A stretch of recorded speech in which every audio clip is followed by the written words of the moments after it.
Bienvenue dans ce webinaire. Heu, Aujourd'hui, ce sera Sébastien Cambet qui va animer ce webinaire pour nous. Voici notre invité Sébastien qui a gentiment accepté d'animer, ce webinaire, qui fait partie d'une série de webinaires dans le cadre de notre programme Cap Numérique, que nous organisons avec le soutien de la région BFC et des CCI, de BFC et également avec, le concours du programme, conseiller numérique, dont fait partie Soraya, qui sera là, avec moi pour, relayer vos questions et voilà, je vais laisser la parole à Sébastien et je vous invite, si vous avez des questions et que vous êtes en BFC, à vous orienter, vers votre conseiller CCI. Ici, vous avez le l'annuaire des conseillers CCI. Heu, voilà, tu Ben, peux partager. merci pour cette super introduction. Salut tout le monde. Je suis assez étonné de voir qu'à 10 heures, il y a déjà 30 personnes. Les gens sont hyper ponctuels. Ça change un peu de l'Espagne où j'habite. Donc je suis un peu sous le choc. Là, il y avait 25 personnes 5 minutes avant. Qu'est-ce qui se passe? Ça, on n'est pas habitué. Mais oui, Tu es bonjour à attendu? tous. Ah ouais, on dirait, mais c'est cool. C'est cool de voir qu'il y a autant de personnes motivées. Et ouais, on va passer une petite heure ensemble. J'espère que ça va vous plaire. Je vais essayer de vous envoyer le plus d'informations possible.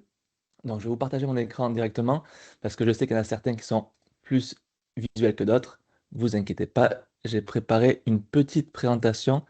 Est-ce que vous y avez accès? Est-ce que tout le monde voit bien la présentation? N'hésitez pas à poser le plus de questions possible. On est là ensemble pendant une heure et je vais tout donner moi pendant une heure. Je vais pas faire de secret, pas faire de garder de choses de chasse, comment dire, chasse gardée.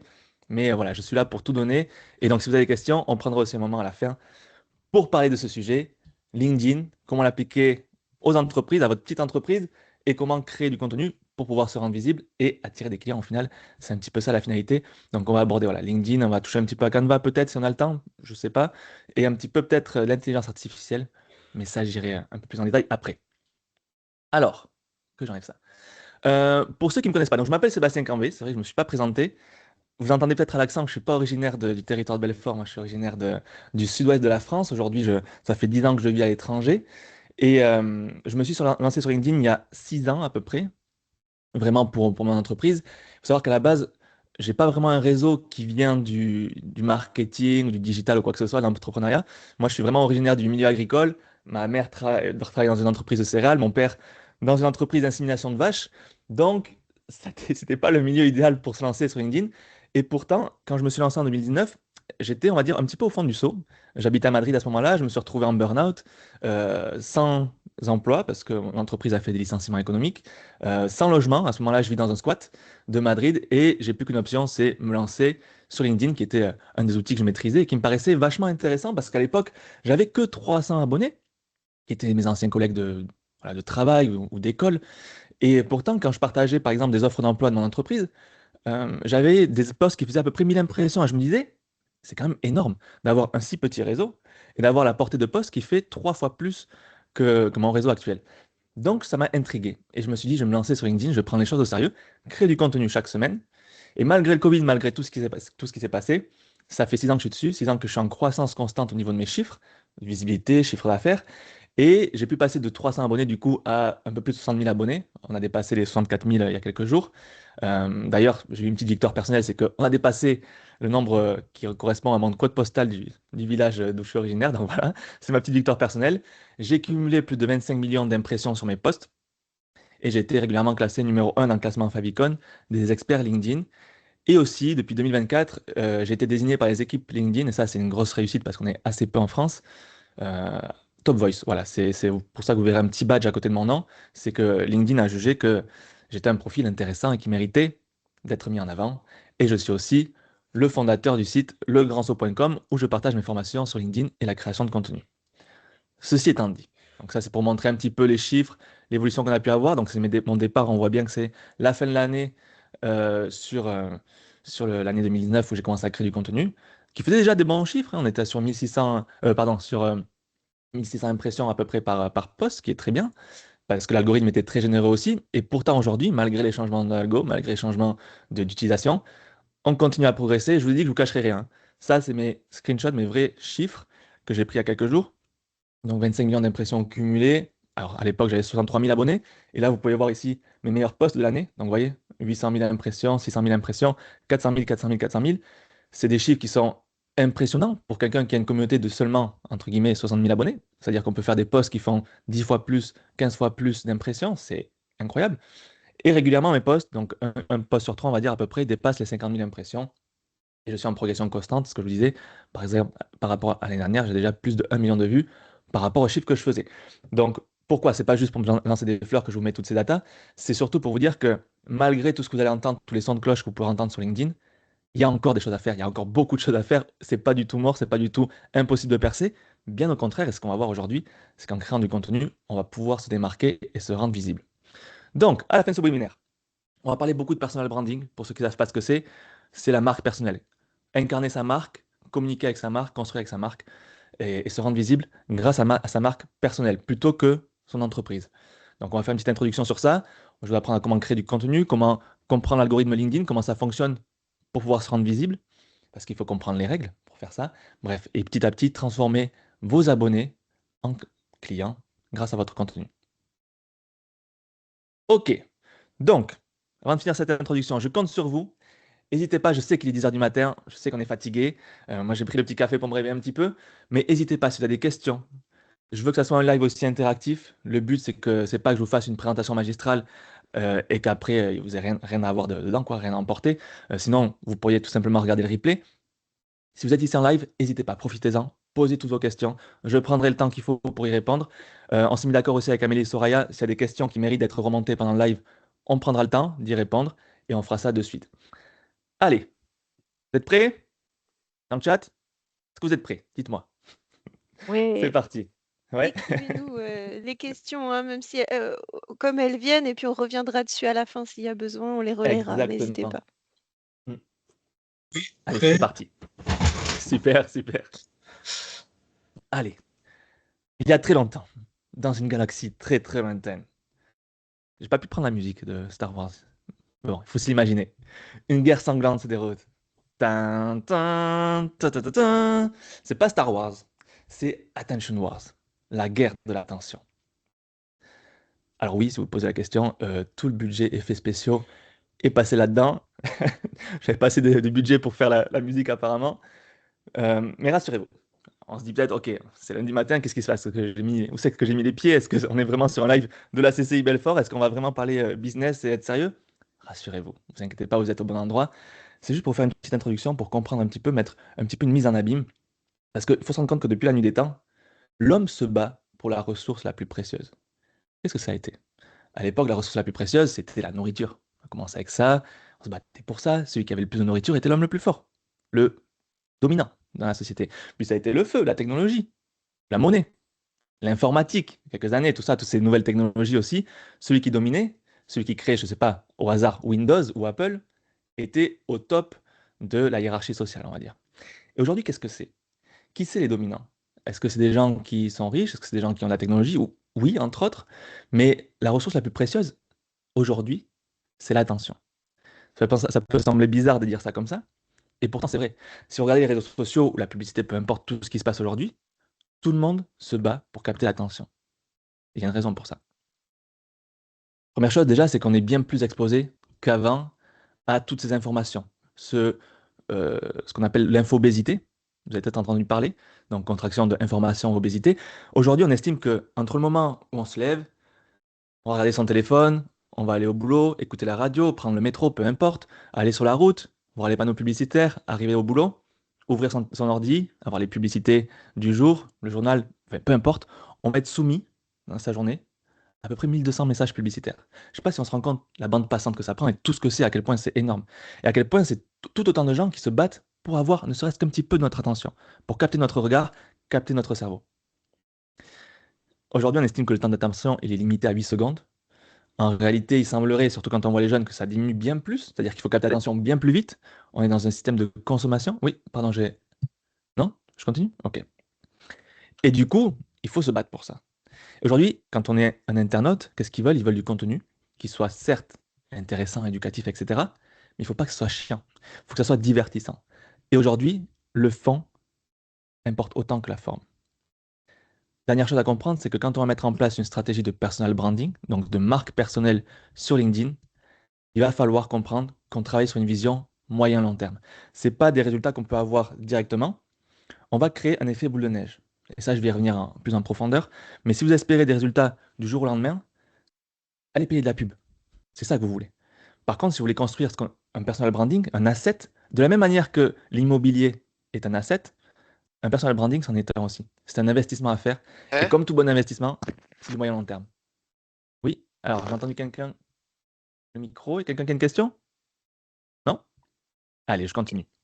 Oui, Ah, oui, excuse-nous, voilà, il y a juste quelques questions sur savoir si tu ouais. partageras ton support après. Voilà, on va voir ça Bien sûr, en je le fonction une partagerai partie. et je vous l'ai envoyé ce matin de toute façon, donc Je vous sais pas pouvez ce que Voilà, j'ai après le fait. partager. Oui, pardon, j'ai merci beaucoup de beaucoup. slides. Vous inquiétez pas, vous aurez accès à tout. C'est pour ça que je vais un peu vite. Vous aurez accès à tout parce qu'après, vous verrez qu'il y a beaucoup d'informations et vous pouvez faire ça en même temps après en ayant le support. Donc rassurez-vous et n'hésitez pas après pour plus tard à prendre une feuille aussi blanche parce qu'on va pouvoir travailler ensemble. Donc, comment sortir son épingle du jeu aujourd'hui? En se construisant un bon personal branding. Ok. Et qu'est-ce que c'est déjà un personal branding? Non? C'était la question à se poser. Donc, je vous disais, c'est la marque personnelle en français, mais je vais vous donner quelques exemples. Est-ce que c'est un logo? Est-ce que c'est une charte graphique? Est-ce que c'est une ligne éditoriale? En réalité, je vous laisse un petit peu regarder peut-être le logo, pour vous imprégner de ça. En réalité, c'est aucun des trois, ou plutôt c'est tous les trois à la fois. Un personal branding, c'est bien plus que ça.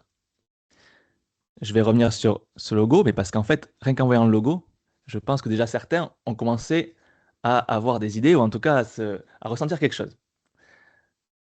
Un personal branding, en réalité, c'est tout un univers de marque. Ça va être à la fois votre ADN, certes, votre expertise aussi, et la plupart des gens s'arrêtent sur l'expertise. Mais ça va être aussi toute la stratégie que vous allez mettre en place et toutes les émotions, tous les sentiments que vous allez susciter autour de vous, autour de votre image. Et du coup, par conséquent, autour de votre marque. Et ça, faut pas l'oublier.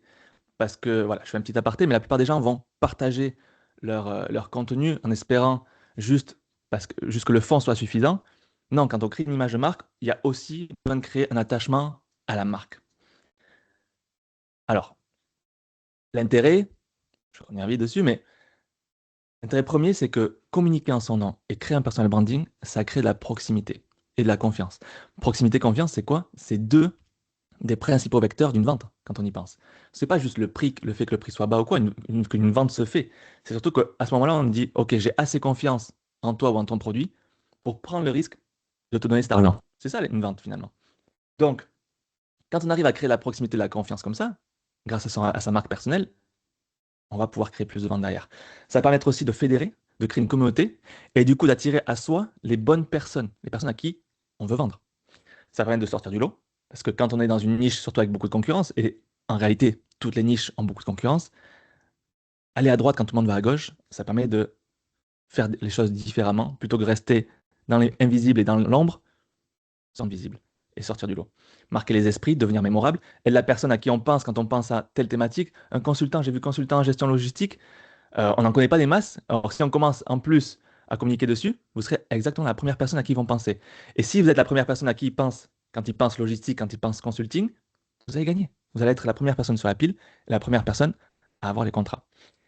Ça peut paraître des belles paroles comme ça, je vous jure que c'est la réaction qui se passe. Pour avoir accompagné par exemple des gens dans l'immobilier, où c'est très important d'être sur le haut de la pile, d'être la première personne qu'on contacte pour acheter des biens par exemple, c'est hyper important, c'est hyper puissant.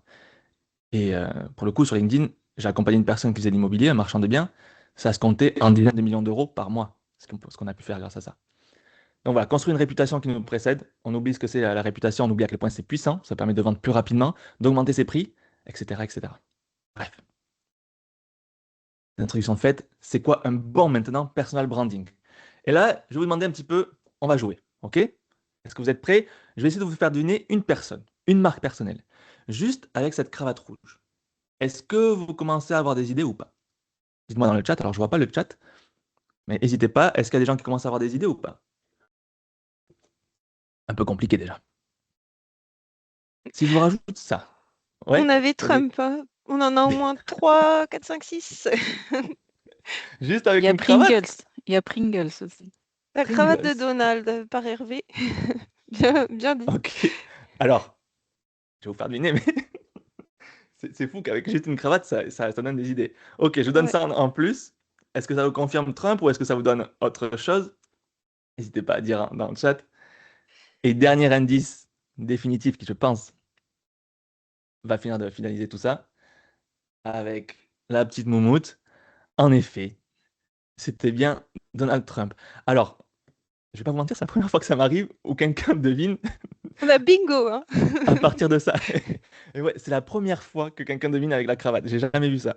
D'habitude, il y a quelques personnes qui commencent déjà à deviner ici, mais avec la cravate juste. Et c'est vous dire à quel point il a marqué les esprits. On aime ou on n'aime pas, c'est pas le sujet.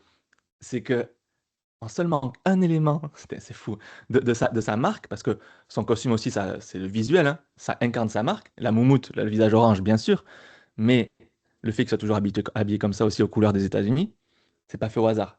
Et surtout, peu importe qui vous soyez, peu importe si vous êtes pro-Trump, anti-Trump ou juste neutre, on s'en fout, mais c'est pas quelqu'un qui laisse indifférent. Vous voyez, ça dégage aussi émotionnellement, on a une réaction émotionnelle à Donald Trump. C'est ça que je veux dire. Et c'est quoi le pouvoir? Pour vous mettre le pouvoir du personal branding en quelques mots. On va comparer. Parce que Trump, mine de rien, c'est 80% de couverture médiatique qui est négative sur Trump. Ce qui est énorme. Et pourtant, il est élu 2 fois président. C'est quand même bizarre. Et si on compare, vous voyez, les budgets pubs et les budgets donateurs qu'il a eu, alors par rapport à Hillary Clinton en 2016, 580 millions de pubs, je ne sais pas si on se rend compte la somme que c'est, sachant qu'en France, on est plus sur des chiffres qui sont 10 fois inférieurs, voire plus. Les donateurs, 623 millions, on a quelqu'un qui a à peu près 1 milliard 200 millions. On peut en construire des hôpitaux avec ça, hein. Tandis que Trump, lui, avait moitié moins, 600 millions. Ce qui est énormissime, qu'on soit d'accord. Mais rendez-vous compte, il a 2 fois moins de budget et il gagne quand même. Et en 2024, ils ont encore plus investi, parce que Kamala Harris était auprès ouais, de 2 milliards 300 millions. Trump était à 1 milliard 400 millions à peu près, 300 millions. Donc il y a 1 milliard de différence. Et quand même, il passe, et là, il passe assez largement. Pourquoi? Parce qu'il incarne sa marque, parce qu'il est identifiable, parce que qu'on l'aime ou qu'on l'aime pas, au moins, il a un message clair et qui parle à sa cible. Et c'est ça qu'il faut comprendre. C'est ça le genre de résultat qu'on peut avoir. Alors, j'ai pris un extrême hein, pour que vous puissiez visualiser. Mais une chose est sûre, c'est que le monde d'aujourd'hui, il a changé. On veut que les marques soient à la hauteur de la cible. On veut qu'elles parlent notre langage. Et quand on communique en son nom et quand on communique avec son propre langage et celui de sa cible, ça crée cette relation de proximité et forcément, ça fait des étincelles dans le bon sens du terme. C'est ça que je vais vous montrer. On ne veut plus l'entité supérieure, la plus dictatrice des années 60. J'aime bien ces exemples, j'utilise souvent, qui me choquent à chaque fois, je ne vais pas vous mentir. Pour vous traduire ce qui est marqué sur la gauche, c'est soufflez-lui dans le visage et elle vous suivra partout. Ou à droite, gardez votre maison propre et perdez du poids pendant que vous faites ça. Vous voyez, c'est ces messages un peu, euh, comment dire, c'est des injonctions, voilà, des choses, on sait mieux que vous, un très patriarche, très dictateur de leçons. Ça marche plus. Ça, d'ailleurs, c'est presque un peu choquant. Ou quand on voit encore celui-ci qui dit par rapport à la poire, ceci n'est pas une forme pour une femme, avoir une forme de poire, apparemment, on se rend compte d'où on vient. Et imaginez juste cette pub aujourd'hui. À quel point ça ferait un tollé et à quel point on enverrait se faire voir les pubs qui font ça et les entreprises qui font ça. Donc non, aujourd'hui, on ne peut plus avoir d'entreprises dictatrices, d'entreprises qui marchent avec des injonctions ou des donneuses de leçons. Un dernier exemple, donc c'est la fin des dictatures des grands médias, la fin de l'hypocrisie. J'aime bien cet exemple parce que vous voyez, alors ça c'est Renault qui change de logo durant le mois de la Gay Pride en juin. Aucun problème à ça, une marque peut avoir des valeurs et les incarner. Sauf que quand on les incarne jusqu'au bout. Si c'est pour, dans certains pays, ne pas changer à ce moment même, tu vois, donc ça c'était en juin dans les pays, dans ces pays-là, Espagne, France, Italie, etc. Et dans d'autres pays, par contre, ils ne changent pas leur logo. Donc en fait, on se dit, ok, là c'est un gros bad buzz parce qu'en fait, ces marques-là n'assument pas complètement leurs valeurs et qui elles sont. Donc aujourd'hui, et c'est là qu'on peut rebondir sur Trump, c'est que Trump, on l'aime ou on l'aime pas, mais il est entier. Il est droit dans ses bottes et il bouge pas de sa ligne.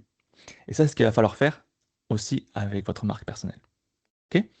Aujourd'hui, chacun peut se faire entendre, devenir son propre média. Je ne sais pas si on se rend compte de la folie que c'est. Je regardais un petit peu, dans les années 80, les médias qu'il y avait, c'était les journaux, journaux, télé et radio. Il fallait être millionnaire pour pouvoir passer, pour avoir son propre journal, pour avoir sa propre radio, pour avoir sa propre chaîne de télé. Aujourd'hui, tout le monde peut ouvrir sa chaîne YouTube, son podcast, communiquer sur les réseaux sociaux. Rendez-vous compte de la chance que c'est. Chacun peut se faire entendre à sa petite échelle. Certes, pas besoin de faire des millions de vues ou d'impressions ou d'écoutes, mais chacun a la possibilité de faire ça. Et ça, c'est ce qui est possible avec le personal branding, mais encore faut-il que ce soit un bon personal branding. OK? Donc, on va le construire ensemble. On va construire un bon personal branding, c'est-à-dire un personal branding qui sera adapté aux réseaux sociaux. Donc, c'est le moment, si vous voulez, de sortir votre feuille blanche à côté, de prendre des notes. Rassurez-vous, la présentation, vous y aurez accès dans tous les cas. On aurait pu prendre mon exemple pour illustrer tout ça, mais c'est vrai que ça ne vous parlerait pas forcément, parce que mine de rien, moi, ça fait un moment que je suis sur LinkedIn, j'ai quand même des résultats depuis un moment. Donc, on va essayer de prendre un exemple plus fictif. On voulait prendre un fil rouge, on s'était mis d'accord avec Amélie et Soraya pour prendre un fil rouge aussi, et pour que vous puissiez un petit peu plus visualiser. Quelqu'un qui a sa petite entreprise, qui veut se lancer sur les réseaux sociaux, comment il fait? Comment il construit son branding et comment il fait? La première chose, c'est d'aller chercher l'ADN branding. Donc, on va prendre une personne, on va l'appeler au hasard Sébastiana. Au hasard, pas tellement. Alors, c'était le nom de ma grand-mère aussi, il faut savoir. Et j'ai demandé à l'intelligence artificielle qu'elle fasse voilà, une image de moi féminine. Donc, dites-moi, est-ce que vous trouvez que ça ressemble? Je sais pas si ça ressemble, mais en tout cas, si ça devait être moi en femme, je suis content. Ça rend plutôt pas mal. Donc, Sébastiana, on va d'abord, dans un premier temps, et c'est un travail que je vous invite à faire, qui n'est pas forcément facile, c'est définir ce qu'elle fait, comment elle le fait, pour qui elle le fait, de cette façon. Je suis nanana, je vends nanana pour aider nanana à obtenir tel résultat. Ça peut sembler facile, et pourtant, parce que ça semble très basique, vous dites, mais moi je sais ce que je fais, c'est bon, je sais qui c'est que j'aide et tout. Essayez de le mettre sur papier. Pour le coup, j'ai ma fiancée qui travaille dans ce genre de domaine aussi, qui accompagne des gens dans le bien-être, notamment des thérapeutes, etc. Et je peux vous assurer que même si c'est le premier travail, c'est pas toujours facile à faire. Parce qu'on a tendance à enrober, à utiliser des termes un petit peu d'experts ou quoi, et qui ne parlent pas forcément à tout le monde. Faites-vous l'exercice en vous disant, je transmets ça, je communique à une IA pour lui faire comprendre ce que je fais. Donc, il faut que j'utilise des mots simples, des mots clairs pour expliquer ce que je fais. D'accord? Dans cet exemple de Sébastiana, je vais vous faire un petit peu son topo. Sébastiana, j'ai 31 ans et je suis artisan tapissier d'ameublement. J'ai pris cet exemple exprès parce que la plupart des gens se disent que leur niche n'est pas sur les réseaux sociaux, que est-ce que c'est vraiment pertinent pour eux d'aller sur les réseaux sociaux, est-ce qu'ils vont trouver des clients ou quoi? Donc j'ai pris un petit peu l'exemple qui pour moi est le plus éloigné des réseaux sociaux. L'artisan, celui qui fait avec ses mains, qui travaille localement, et pourtant, je vais vous montrer qu'il a tout intérêt à être sur les réseaux sociaux. Je suis Sébastien, j'ai 31 ans et je suis artisan tapissier d'ameublement. Je vends des missions de restauration, de garnissage de sièges, pas facile à dire ça, ainsi que la confection de textiles décoratifs, pour aider les propriétaires de demeures anciennes, les antiquaires et les décorateurs d'intérieur à valoriser leur patrimoine mobilier et créer des intérieurs personnalisés. Ok? Ça, c'est le travail de début. C'est votre profil business. Ça peut demander du temps. Honnêtement, prenez le temps qu'il faut. C'est que quelques phrases, hein, mais je vous assure que ça peut être plus compliqué que ce qu'on pense. Une fois qu'on a ça, on va aller chercher sa cible, la définir. Mon profil client. Et là, je vous invite à le faire en 3 parties. Voir et définir. Alors, on va essayer de faire 3 points pour chaque. Quels objectifs et quelles aspirations ils ont, quel objectif idéal ils veulent atteindre, ça serait quoi leur vie rêvée, une fois que vous les accompagnez, bien sûr, vous en résolvant leurs soucis, leurs problèmes, c'est quoi les douleurs profondes qu'ils ont, pourquoi ils ont besoin de vous, pour résoudre quoi, et les objections. Est-ce que c'est trop cher, est-ce que c'est pas le bon moment, etc., etc. Vous voyez?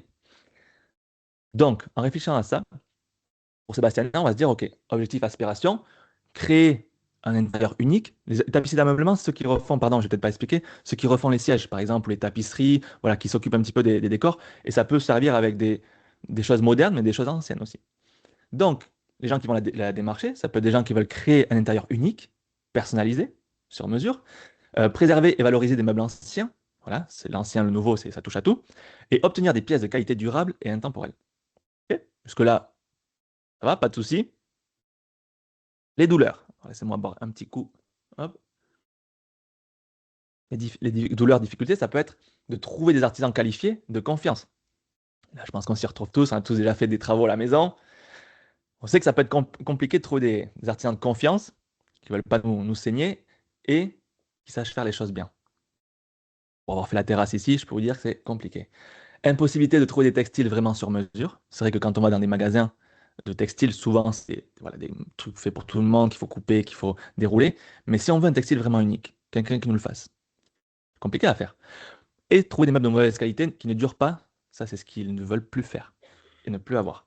Et derrière, les objections, les tarifs sont trop élevés. Ça c'est un truc qu'on peut mettre quasiment partout, mais surtout dans l'artisanat, dans le fait main, c'est vrai que ça revient souvent. Doute sur le respect des délais. On reste dans l'artisanat, hein, ça c'est quelque chose aussi, on passe pas à côté. Et l'incertitude quant à la capacité à respecter leur vision esthétique. Ok, on veut que ça corresponde à ce qu'on a en tête. Voilà. Donc, on a le profil business. On a le profil client. Et maintenant, on va pouvoir s'attaquer à quelque chose d'autre. Parce que, vous voyez, avec ces deux premiers points, profil client, profil business, les gens s'arrêtent souvent là pour construire leur marque. Et c'est là l'erreur qu'ils font. C'est qu'en fait, si on fait ça, ok, c'est déjà pas mal, mais on reste sur un aspect très technique, très caractéristique. Quand on veut créer une marque personnelle, il ne faut pas oublier que la finalité de ça aussi, pour trouver des clients, c'est de communiquer. Et si vous communiquez juste comme le ferait, entre guillemets, on va dire, moi j'aime bien dire ça, que c'est des profils ingénieurs, c'est-à-dire des gens très cartésiens, rationnels, la communication, c'est pas quelque chose de forcément rationnel. Euh, j'ai un exemple qui me vient, c'est pas le meilleur exemple, il est 10h30. Euh, allez, on va le dire, hein, le lundi matin, 10h30, Adolf Hitler. Voilà, je commence direct. Mais pourquoi ce mec-là a pu convaincre des foules? Parce que les idées qu'il prenait étaient affreuses quand même. Mais c'est parce que il a su haranguer les foules émotionnellement. Créer de l'attachement, en tout cas créer de l'intérêt, créer de l'affection, entre guillemets, à travers l'émotionnel. Il était un très bon orateur. Et je crois qu'il y a une histoire, j'avais appris ça en cours d'histoire à l'époque, où il faisait venir un journaliste français qui, malgré le fait qu'il était contre Hitler et qu'il comprenait rien, avec cette énergie de la foule et le fait qu'il était un tellement bon orateur, tellement fort pour transmettre des émotions, il arrivait à la fin à convaincre ce journaliste, ou en tout cas à lui faire dire Heil Hitler, alors qu'il n'était pas du tout pour, qu'il était très contre. Bref. Du coup, ce qu'on a besoin dans notre marque, c'est pas d'être Adolf Hitler, rassurez-vous, mais c'est d'ajouter un aspect émotionnel, un aspect Tu m'as personnalité. fait peur. Je sais, je Tu commence m'as vite. fait peur dès le matin. Voilà. C'est pas tous les jours hein, qu'on arrive avec Adolf Hitler à 10h30. La Mais haine et c'est tout ça, c'est pas trop. Voilà. non, c'est pour faire Mais visualiser. Hein, déjà connaître les douleurs de sa cible, pointer du doigt les douleurs aussi, ça c'est quelque chose que voilà, qui se Ah, passe mais c'est beaucoup sur les réseaux sociaux, voilà. oui, et c'est très important. Et surtout le faire avec leurs mots à eux, leur langage intérieur souvent. C'est ce que j'aime bien dire. Mais du coup, après, si on veut donner quelque chose de plus grand, de plus Mmh. 3D, une création, une communication, il va falloir créer l'émotionnel. Comment on fait? À partir de l'histoire de marque et à partir de la mission. Mmh. Donc, pour l'histoire de marque, je vous donne un petit élément pour construire ça dessous. Partir d'un élément de départ, situation de départ, élément perturbateur, qu'est-ce qui vous a fait changer, qu'est-ce qui vous a fait dire, voilà, il faut que je prenne telle ou telle voie pour faire mon métier, par exemple. On a toujours un élément perturbateur, le déclic et la résolution. Pourquoi vous On a faites un ça petit aujourd'hui? commentaire, qui nous dit Oui. que ça doit être authentique, voilà, Ah oui, oui. Alors, pour elle, voilà. authentique, c'est un mot qui revient très, très, très souvent. Il peut être galvaudé, mais en réalité, c'est très juste. Et l'authenticité, c'est pas se dévoiler complètement aussi. C'est pas dire tout sur soi ou quoi. C'est quand on fait un personal branding, on choisit les facettes qu'on va mettre en avant. Et c'est hyper important. Mais moi, j'aime bien utiliser comme symbolique. Alors, vous, à Belfort, je sais pas, il y a les montagnes pas loin, non? Il y a les Alpes, les Vosges, je sais plus trop ce que c'est. Mais en gros, pour ceux qui font de l'escalade, si vous voulez grimper une paroi, si elle est lisse, vous n'allez pas vous accrocher. Vous n'aurez aucune aspérité, aucun endroit pour s'accrocher. Pour grimper une paroi, il faut qu'il y ait des aspérités. C'est pareil dans une marque personnelle, dans un personal branding. Si on veut communiquer, il faut avoir du relief pour que les gens puissent s'accrocher à nous, pour qu'ils puissent accrocher à ce qu'on dit. Donc, il faut être authentique, c'est-à-dire, authentique, c'est assumer ses façons de faire, ses façons d'être. Ah, j'entends de l'écho, c'est bon. Donc ça, c'est important. Excuse-nous, Ah, ok, ok. je C'est recoupais. parce que Mais du coup, tu disais être authentique, c'est voilà, c'est assumer ce qu'on est, voilà. C'est même c'est si ça assumer ce plaît qu'on pas à est. tout le monde. Exactement, exactement. Parce que ce qu'on veut faire avec un personal branding, vous le verrez après, et c'est aussi à travers ça la mission et l'histoire de marque, c'est attirer les bonnes personnes. Pas attirer tout le monde. On veut attirer les personnes qui seront intéressées par ce qu'on fait et par ce qu'on porte. Donc, là, par exemple, pour Sébastiana, son histoire, ça serait Adolescente introvertie et paumée, je ne me sentais pas à l'aise dans mon corps ni dans le système scolaire. En découvrant la passion de faire avec les mains, j'ai trouvé ma voie et j'ai décidé de rejoindre les compagnons de devoir. Je ne sais pas si vous connaissez les compagnons, mais c'est des artisans, une école d'artisanat. Aujourd'hui, je redonne vie aux meubles oubliés en créant des pièces authentiques. Ma mission, utiliser ce savoir-faire qui m'a sauvé en remettant de la beauté dans l'immobilier d'aujourd'hui, ou d'hier. Voilà, simple, on a ça, il faut le faire. Une fois que c'est fait, on peut accrocher un peu plus.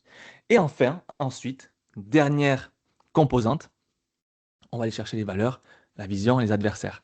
Alors je m'excuse, ça peut sembler un peu lourd, un peu dense cette partie, mais c'est vraiment important parce que là on est en train de créer en fait les fondations. Et si on n'a pas de fondation solide, ça s'effondre au bout d'un moment. Donc ce travail que beaucoup hésitent à faire ou en tout cas ne font pas par peur ou parce que ça prend la tête, je vous jure que si vous prenez le temps de le faire au départ, votre personal branding après va pouvoir exploser parce que vous allez pouvoir justement, rappelez-vous, on fait une stratégie moyen-long terme. Donc il faut des fondations solides et ça passe par ça. Valeur, vision et adversaire. Une marque, ce que je vous disais par exemple avec l'exemple de Renault, il faut qu'elle ait de la cohérence et des valeurs ancrées. Et ensuite, on peut identifier des adversaires. Certains diront ennemi, je préfère dire adversaire. Pourquoi? Parce que quand on a un ennemi commun, ça fédère. Je ne vais pas refaire l'exemple d'Hitler, mais vous comprenez. Mais c'est pareil pour une communauté. Si vous prenez par exemple quelqu'un qui est dans l'écologie, qui porte un projet écologique, je vais prendre par exemple Gringot, la banque, c'est une banque qui se veut écologique. Euh, Son adversaire, ça va être les entreprises qui polluent, par exemple. En tout cas, tout ce système, tout le réchauffement climatique, etc., ça peut être des concepts aussi, les adversaires. Donc, à vous d'aller identifier vos adversaires. Je crois ici en l'authenticité, la transmission du savoir-faire et la beauté du travail fait à la main.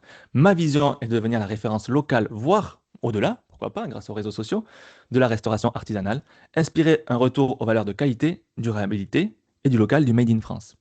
Mes adversaires sont la fast fourniture, un petit peu les enseignes comme Ikea, et la surconsommation en général qui détruit l'artisanat. Donc quoi, même avec un travail d'artisan, on peut trouver de quoi construire une image de marque. Ok? C'est vrai que ça Bon, paraît un peu abstrait, mais en fin de compte, c'est de prendre le temps avec le support que tu vas partager, de tout se à fait. l'appliquer.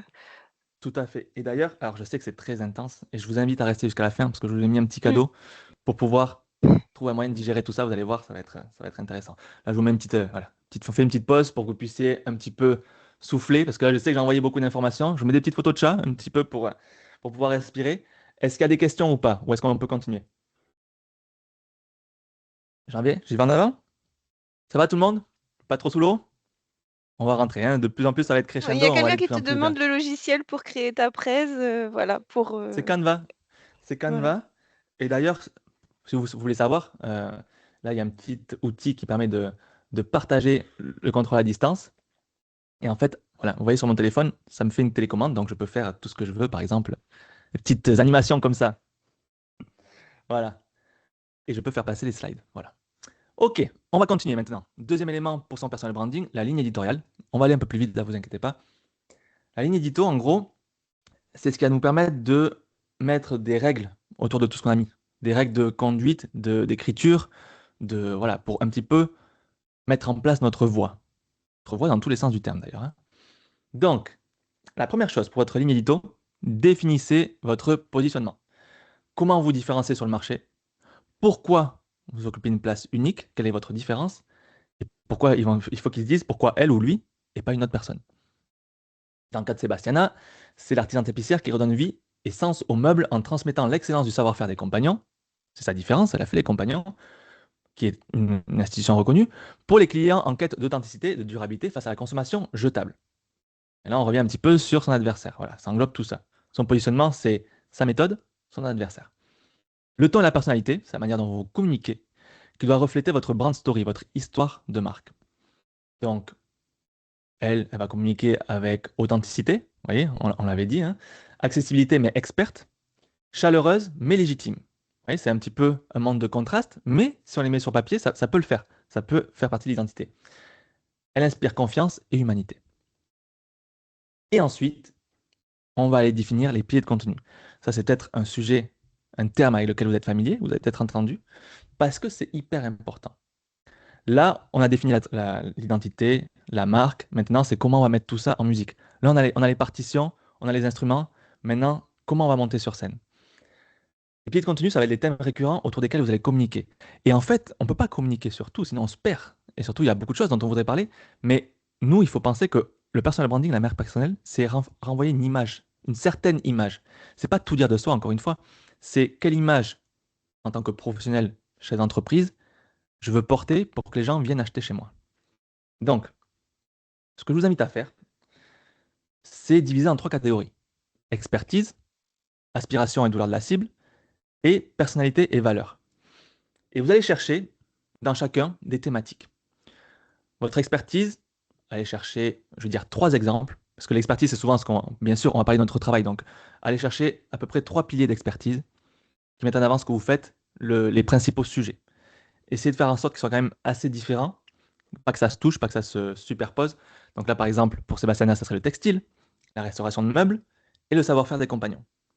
Voilà, ça peut être ces 3 expertises, donc c'est quand même 3 domaines assez différents, mais bien quand même, ce serait dans son métier. Moi, par exemple, dans le marketing, ça peut être la création de contenu, la stratégie de personal branding, ce qu'on est en train de faire, et je ne sais pas, LinkedIn, par exemple, ou un outil. Les aspirations de leur cible, je vous invite à en prendre. Alors, j'ai fait une liste de 3, 4. Prenez-en 2, on va dire. C'est les 2 principaux, les rêves ou les douleurs les plus vibrantes chez votre cible. D'accord? Donc ici, ça peut être quelqu'un qui cherche des maîtres artisans. Donc quand je dis ça, j'entends des personnes un petit peu, vous savez, à la japonaise, des maîtres, des gens qui ont parfait leur art, des pièces uniques, authenticité, locale et made in France. Voilà, on peut choisir. J'invite à en choisir 2. Donc 3 expertises, 2 aspirations et douleurs, et un pilier autour de la personnalité des valeurs. Quelque chose qui va être fort, ancré, et que vous allez porter pour pouvoir répéter de temps en temps. Et je vous expliquerai après, un peu plus tard, comment mettre tout ça en musique. Donc là, ça peut être par exemple l'anti-fast furniture, anti-IKEA par exemple. Une fois qu'on a ça, on peut déjà avoir des idées de poste, hein, je vous ai mis en bas à gauche, l'art de restaurer, secret du savoir-faire, la beauté de l'authentique, consommer consciemment. Vous voyez, c'est plein rien qu'avec ces piliers qu'on a, on peut tirer les fils et commencer à trouver des idées de contenu. C'est pour ça que c'est hyper intéressant. Donc si un jour vous avez peur de manquer d'idées, rassurez-vous que si vous faites ce travail, vous manquerez jamais d'idées. Ça va être un petit peu l'inverse d'ailleurs. Ensuite, la charte graphique. Donc ça, vous avez déjà eu un webinaire il y a quelques temps, et si je ne me trompe pas. Donc on va aller rapidement dessus. Vous pourrez aller le regarder. Je pense que c'était un mois ou quelques semaines comme ça. Donc n'hésitez pas à aller voir ça sur le site de la Oui, CCI, c'était en septembre avec un graphiste. Donc, septembre. voilà. Voilà. Ouais, Donc on va aller ça très coupait vite. bien. Ça va bien compléter, c'est ça. Et ça, je pense que ça sera tout aussi complet sur l'autre webinaire. Donc j'invite à aller le voir. Et pour vous montrer un petit peu comment mettre tout ça en musique, en couleur, pour le coup, moi je vous invite à prendre une couleur neutre foncée, une couleur neutre claire pour votre identité de marque, et 2 couleurs d'accent qui vont un petit peu porter votre branding. Ici, vous voyez, depuis le début, j'ai pris 2 bleus. Donc depuis le début, hein, ça revient souvent, hein, voilà, sur tous les éléments graphiques. Prenez ça, pensez à vérifier les contrastes, et je vous invite à aller sur colors.co, qui vous permettra de faire les contrastes, parce que parfois on ne se rend pas compte que du rouge sur du violet, par exemple, c'est illisible. Ou parfois, il y a des gens qui sont daltoniens aussi, hein. Donc, en vérifiant les contrastes, vous pouvez faciliter la visibilité et la lisibilité. Ensuite, on va aller chercher des éléments pour créer un univers. Vous voyez, si vous allez sur mon profil, vous verrez que j'utilise beaucoup d'images 3D, un petit peu style Pixar, que j'utilise aussi un univers autour du Japon parfois, etc. Euh, Ça fait partie de mon univers de marque. Et ce qu'on veut, c'est être reconnaissable et mémorable. Donc, il faut qu'on crée une cohérence, qu'on ne parte pas dans tous les sens. Donc, c'est important de faire ce travail au départ, de choisir, OK, quel univers je vais définir, visuel, il faut que je m'y tienne. Là, par exemple, je suis parti, vous voyez, sur des motifs, ici, par exemple, qui rappellent un petit peu les tapisseries, avec cette petite fleur de lys qui peut rappeler le Made in France. Hein, ça peut être un exemple. En bleu foncé, bleu clair, en reprenant les couleurs de la marque. Et, par exemple, en prenant des choses un petit peu des œuvres d'art ou quoi, qui avec des motifs dessus un petit peu fleuris, fleuraux, et avec les couleurs de la marque toujours. Et ça, c'est des choses qu'on va pouvoir utiliser tout le temps et mettre en image. Et ensuite, pour le texte que vous allez mettre sur vos images, c'est hyper important, pardon, je vous invite à prendre un titre, une police de titre qui soit grasse et condensée. Pourquoi grasse? Parce que n'oubliez pas que les gens vont consommer, les 3 quarts des gens qui vont consommer vos contenus sur les réseaux sociaux, ça sera sur le téléphone. Donc il faut que ce soit boum, vu, que ça capte le regard. Donc prenez une police grasse et condensée, c'est-à-dire serrée, pour qu'elle puisse rentrer sur l'écran, et qui plus est, en communiquant en français, c'est vrai qu'on a des mots assez longs. Donc, il faut qu'on puisse faire rentrer le plus de mots possible dans le moins d'espace possible et rester lisible. Et ensuite, pour les textes de paragraphe, Sébastien, oui, Je t'interromps un tout petit instant pour Bien savoir sûr, si tu as utilisé l'intelligence artificielle pour créer cet exemple, j'imagine, bien sûr. voilà. Parce que J'ai- effectivement, on a la petite question, voilà, oui, c'est pour Oui, illustrer, il y a eu l'utilisation de l'IA, donc tout à fait. J'utilise ça donne une Midjourney. première idée. Ouais. Pardon? Et, et tu vois, alors je peux même me sortir de ça pour vous donner l'exemple, mais c'est-à-dire que si je prends cette image d'un cœur, au départ, il n'était pas bleu. Mhm. Et avec Canva, quand on importe, on peut changer les couleurs, vous voyez en haut. Donc si je veux le mettre en rouge, par exemple, alors, hop, vous voyez, ça peut revenir à cette couleur-là. Donc, bon, je le mets comme ça, mais ça, c'est l'image de base. Si elle veut se remettre en rouge, voilà. Donc, c'est très pratique. Et en plus, une fois que j'ai trouvé le bon prompt sur l'IA, je peux lui dire, voilà, fais une image d'un cœur avec des motifs un petit peu tapissiers, voilà, etc. Mm. C'est pas choisi au hasard, hein.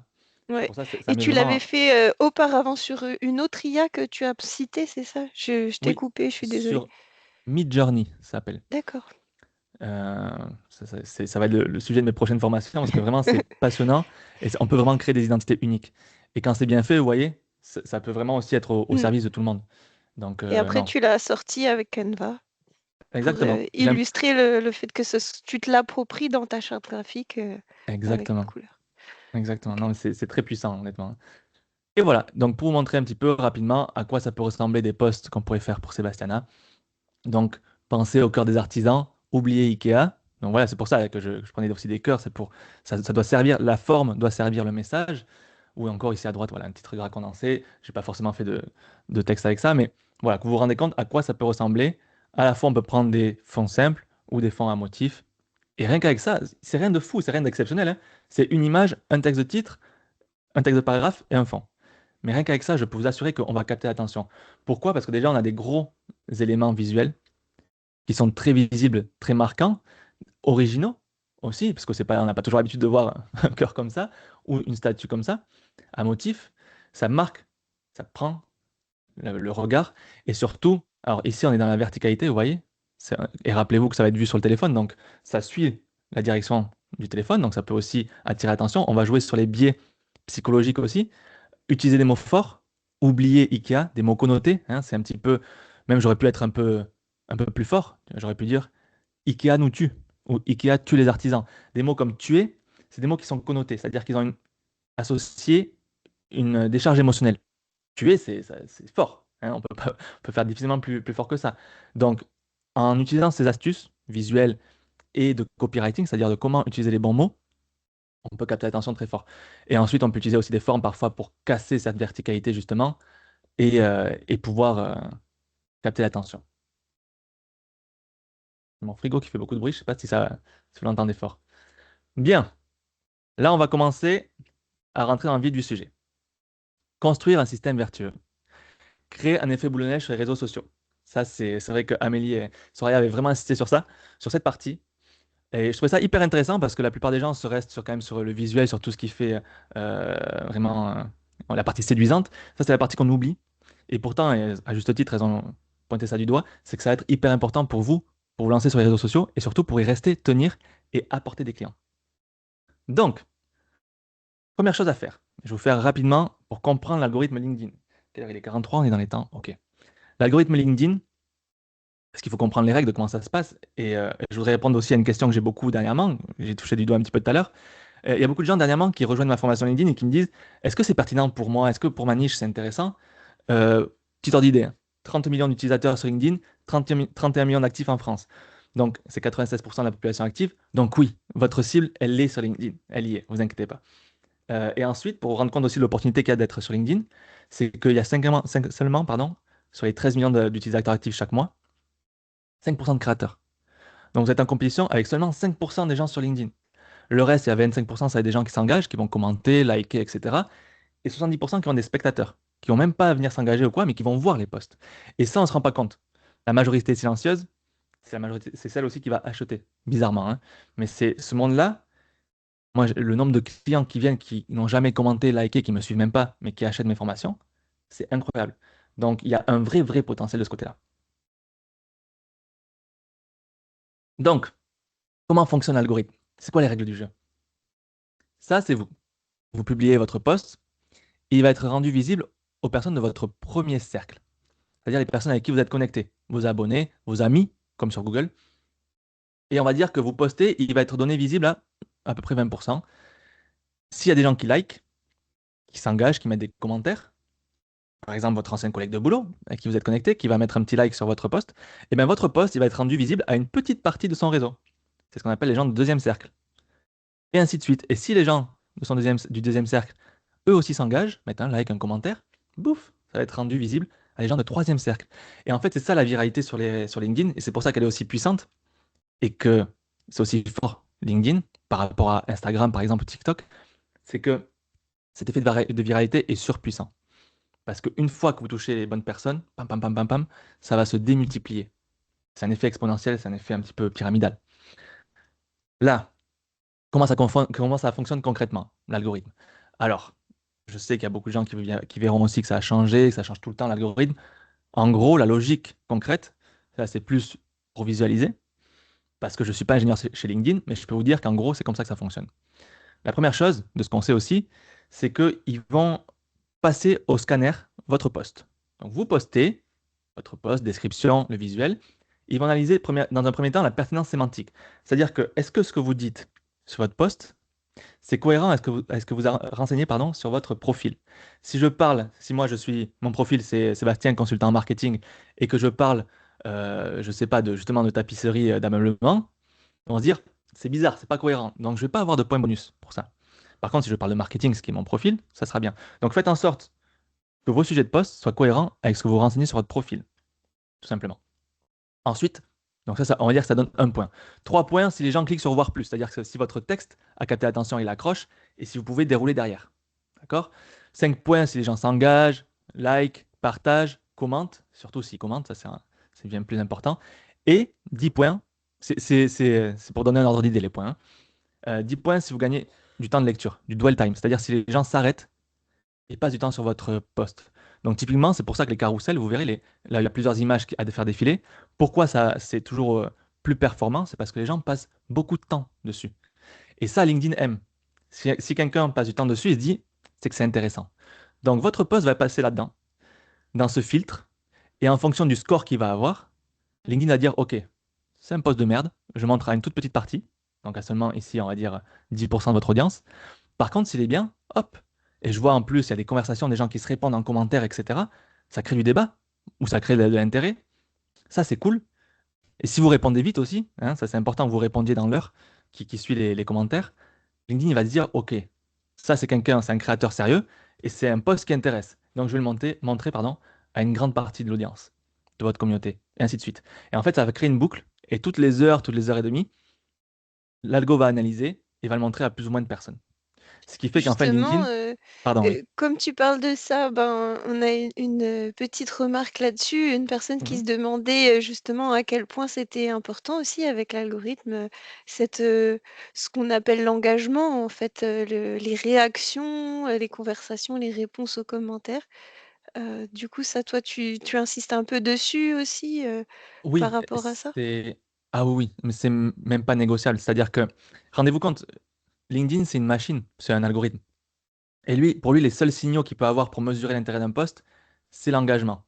C'est-à-dire si les gens viennent liker, commenter, c'est un plus gros effort. Commenter, c'est les gens, ils prennent du temps. Donc ça c'est plus valorisé encore. Et aussi et surtout, dernièrement, ça, c'est une des dernières mises à jour, les gens peuvent enregistrer sur LinkedIn vos posts.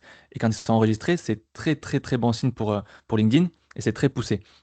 Donc oui, c'est hyper important parce que c'est la seule façon pour LinkedIn de mesurer. Donc c'est important de créer de la conversation avec vos posts. Par exemple, en finissant avec des questions. Voilà, ça c'est une petite astuce, mais c'est important. Et ensuite, le problème qu'il y avait avec LinkedIn, c'est que, je vous ai montré, il y a une grosse majorité silencieuse de gens qui consommaient sans s'engager. Et en ajoutant ça, le dwell time, c'est-à-dire le temps de lecture, c'est-à-dire que même les gens qui sont spectateurs, aujourd'hui, sont comptabilisés. Et ça, c'est génial. C'est génial, ça veut dire que si on fait des bons posts intéressants, divertissants et bien menés, eh bien, on peut avoir beaucoup de visibilité et donc clients, réputation, etc. Voilà. Donc, pour continuer, alors ça, je vais aller rapidement dessus, mais il y a aussi un deuxième algorithme que les gens oublient, c'est l'humain. J'ai touché un petit peu du doigt, mais quand vous faites par exemple des visuels, allez jouer sur les biais psychologiques. Par exemple, le biais de familiarité ou utiliser des images qui vont parler aux gens, par exemple, des choses qui leur sont familières, les sortir d'un contexte par exemple, mettre je sais pas si on utilise des animaux, un tigre en bleu, par exemple, ça peut voilà, surprendre, aller chercher à surprendre et à capter l'attention du cerveau. Casser la verticalité aussi, comme les gens ils sont beaucoup sur leur téléphone, si vous mettez, je sais pas, une barre ou une couleur qui casse l'image comme ça peut être une façon de capter l'attention de façon réflexe. Voilà. Ensuite, on passe au cœur et on descend comme ça. Du cerveau au cœur, on va toucher l'émotionnel, on va utiliser des mots forts, connotés, etc. Comme je vous disais tout à l'heure, avec tuer par exemple, ou des j'ai mis une claque, voilà, des choses comme ça, des mots forts. Et ensuite, on passe à la main, c'est-à-dire on lui fait passer à l'action. On les pousse à s'engager, à commenter, etc. D'accord?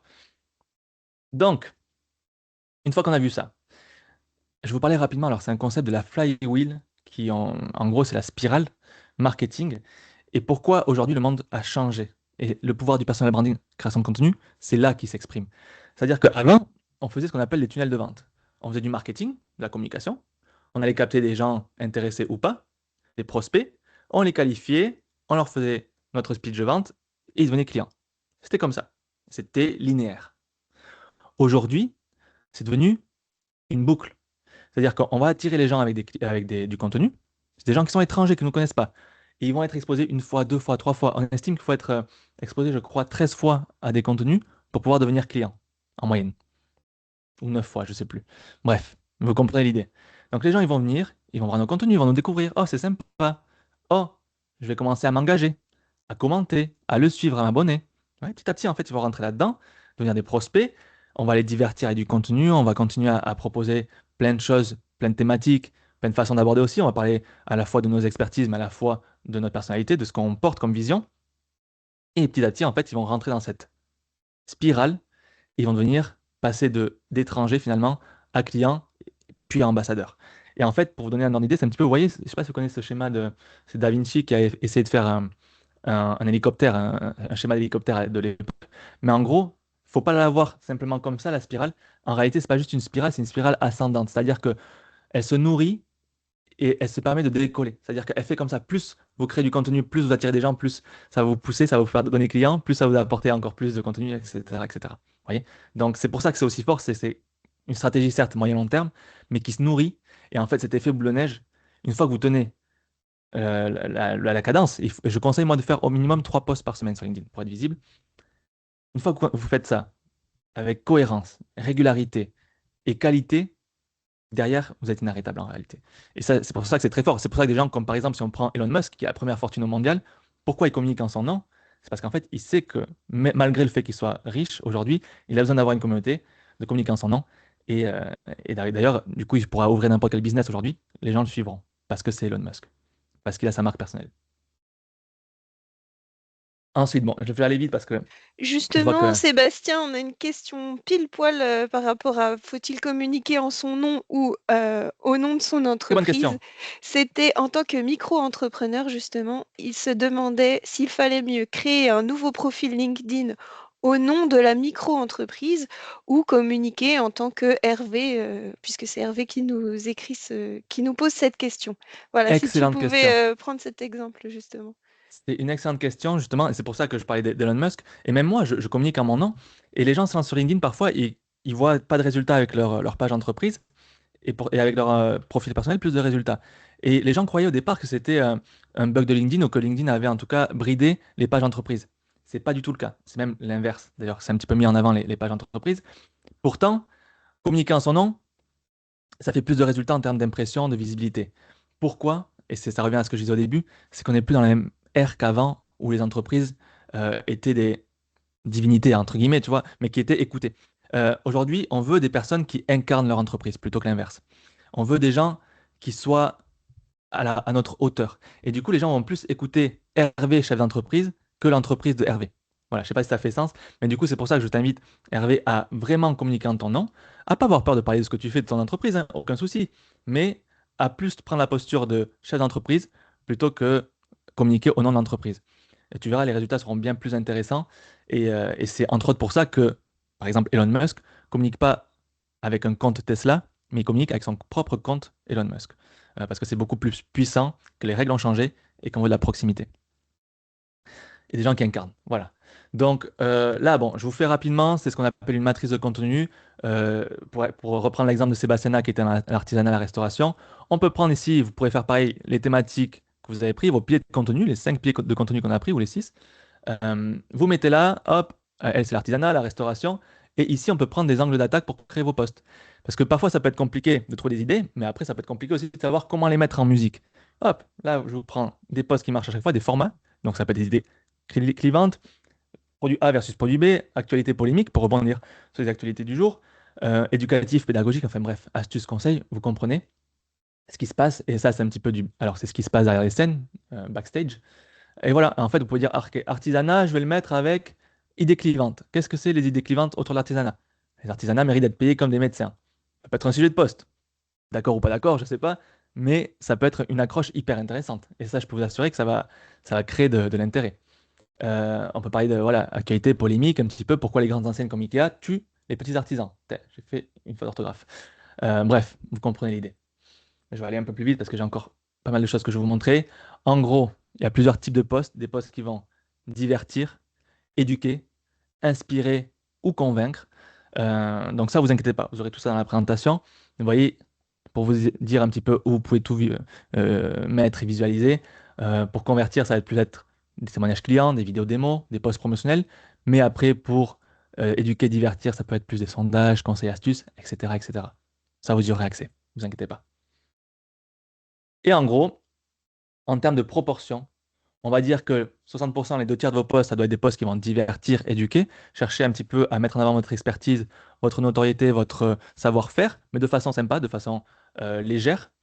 Et ensuite, plus des posts, 30% qui vont inspirer, qui vont parler de vos valeurs, de vos visions, qui vont montrer justement qui est la personne qui incarne cette expertise. Et ensuite, 10% pour convaincre, pour vendre.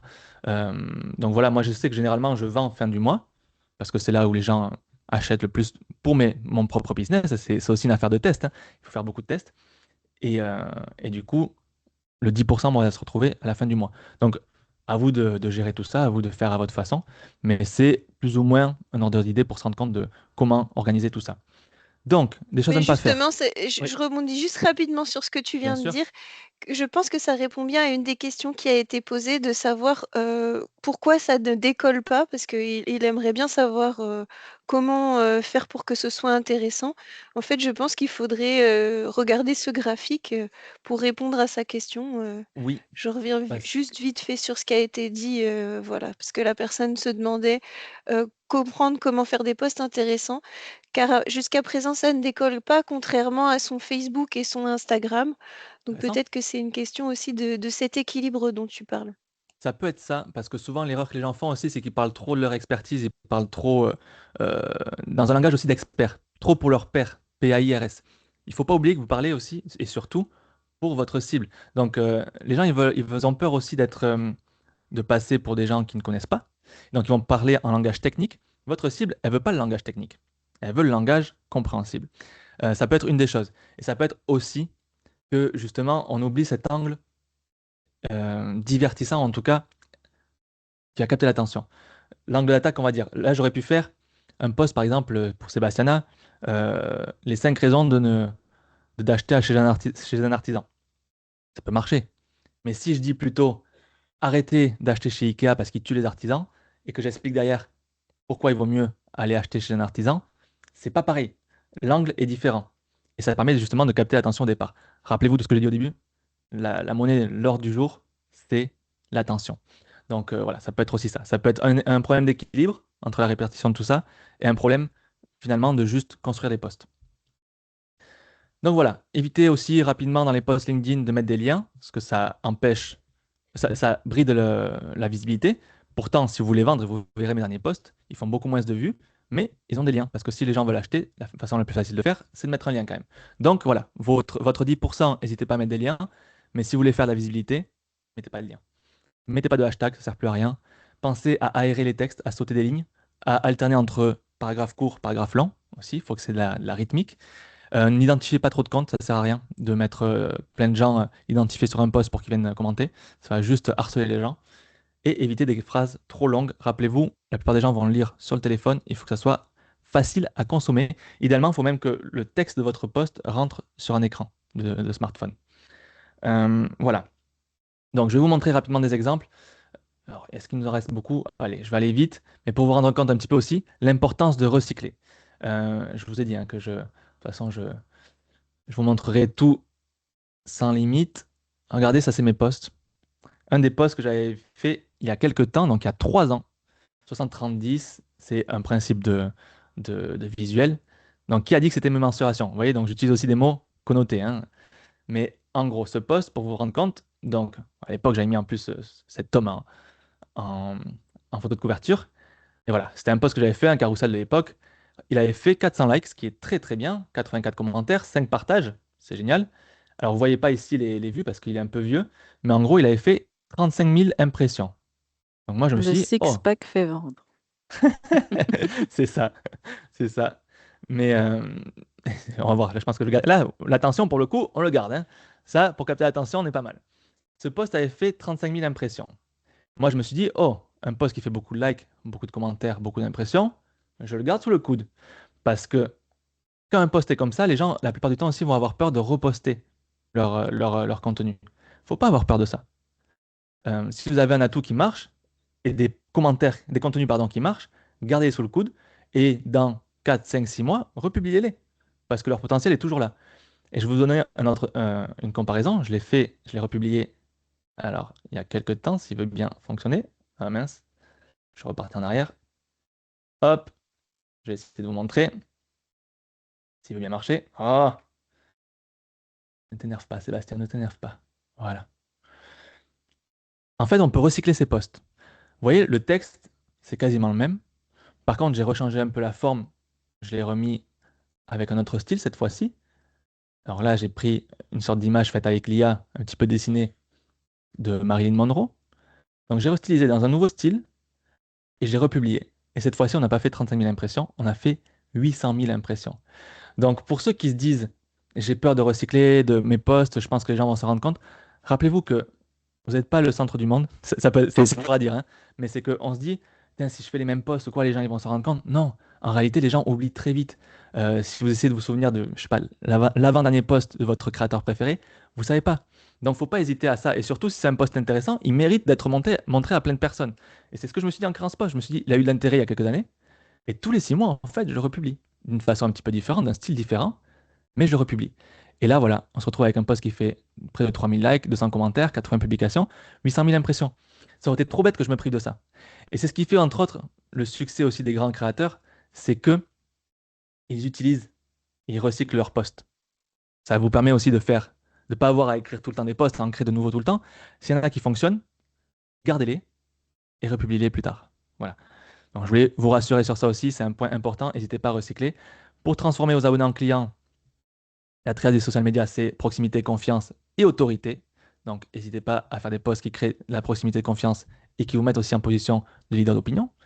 Euh, Ensuite, créer des posts LinkedIn. Je vais aller très vite sur ça, mais c'est juste la face émergée, on va dire la face pas cachée de la Lune, la face visible de la Lune. Voilà.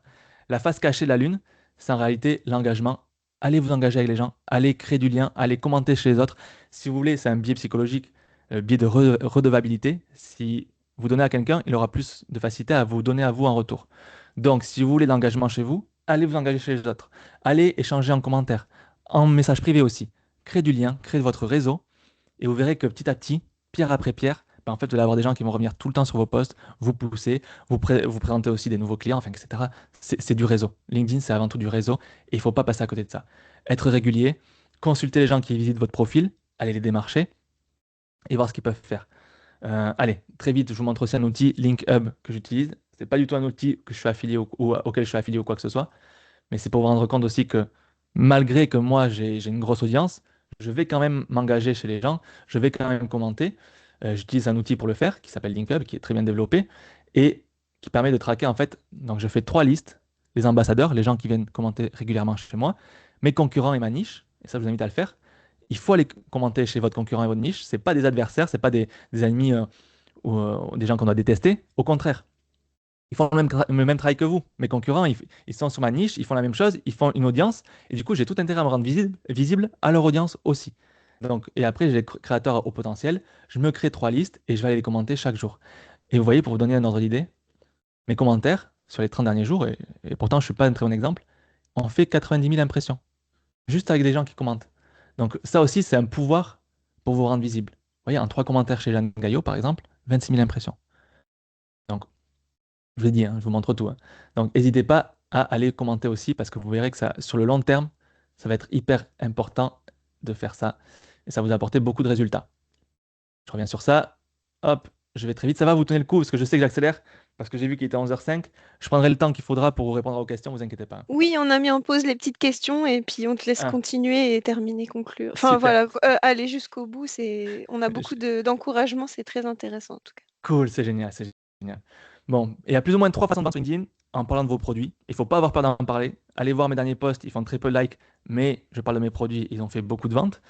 Euh, Mettre un CTA, donc un call to action, un appel à l'action sur votre profil. Vous pouvez mettre un lien sur votre profil. Vous verrez sur mon lien, par exemple, il y a le lien vers ma formation sur mon profil. Et en démarchant des prospects potentiels. Et ça, c'est important à faire. Il faut le faire par message. Il faut aller voir les gens qui visitent votre profil, c'est-à-dire qu'ils sont intéressés par ce que vous faites. Donc, allez les démarcher. Ça, vous pouvez le voir directement depuis votre profil. Donc, pour démarcher par DM, par message privé, il faut sortir du premier message classique et terne, hein. On ne veut pas juste oui, bonjour, je fais ci, ça, ça, ça. On n'est pas là pour faire du porte-à-porte. Créez une conversation. Soyez aimable, soyez différenciant. Allez rebondir par exemple sur leur dernier post. Eh, j'ai vu que tu avais fait ça, c'est intéressant, nanana. Oui, ok. Et allez créer des conversations désintéressées. Créez du lien. Parce que dans tous les cas, soit ils deviendront des ambassadeurs pour vous et ils mettront vos posts en avant en venant commenter si vous avez créé du lien avec eux, ou ils deviendront des clients, mais rendez-vous, il faut faire la conversation d'abord pour se rendre compte s'ils ont un problème, s'ils ont besoin de vous, et après, aller les vendre comme ça. Donc réduisez à distance, tout en n'oubliant pas l'objectif final, et surtout, au bout d'un moment, sortez-les de LinkedIn. Les ventes se font hors de LinkedIn, c'est-à-dire que soit vous leur envoyez le lien vers votre site, soit vous faites une conversation, un visio, allez faire venir sur la visio. Enfin voilà, vous pouvez faire plein de choses, mais les gardez pas sur LinkedIn. Pourquoi? Parce qu'en les sortant de LinkedIn, vous changez de cadre et vous mettez de nouvelles règles, vos propres règles, parce que c'est vous qui les avez fait sortir. D'accord? Et là, on peut reprendre le pouvoir dans la négociation et on peut vraiment parler business. Voilà. Bon, je vais passer rapidement sur ça. Je vais vous mettre un petit bonus, je vous l'avais promis. Donc, j'utilise l'IA, vous avez vu, et on va reprendre en fait tout ce qu'on a fait avec Sébastiana. Vous savez, donc on a fait le profil business, le profil client, l'histoire de marque, la mission, les valeurs, etc. Et maintenant, on va lui demander de générer un tableau de contenu pour qu'il nous crée du contenu, des sujets de poste.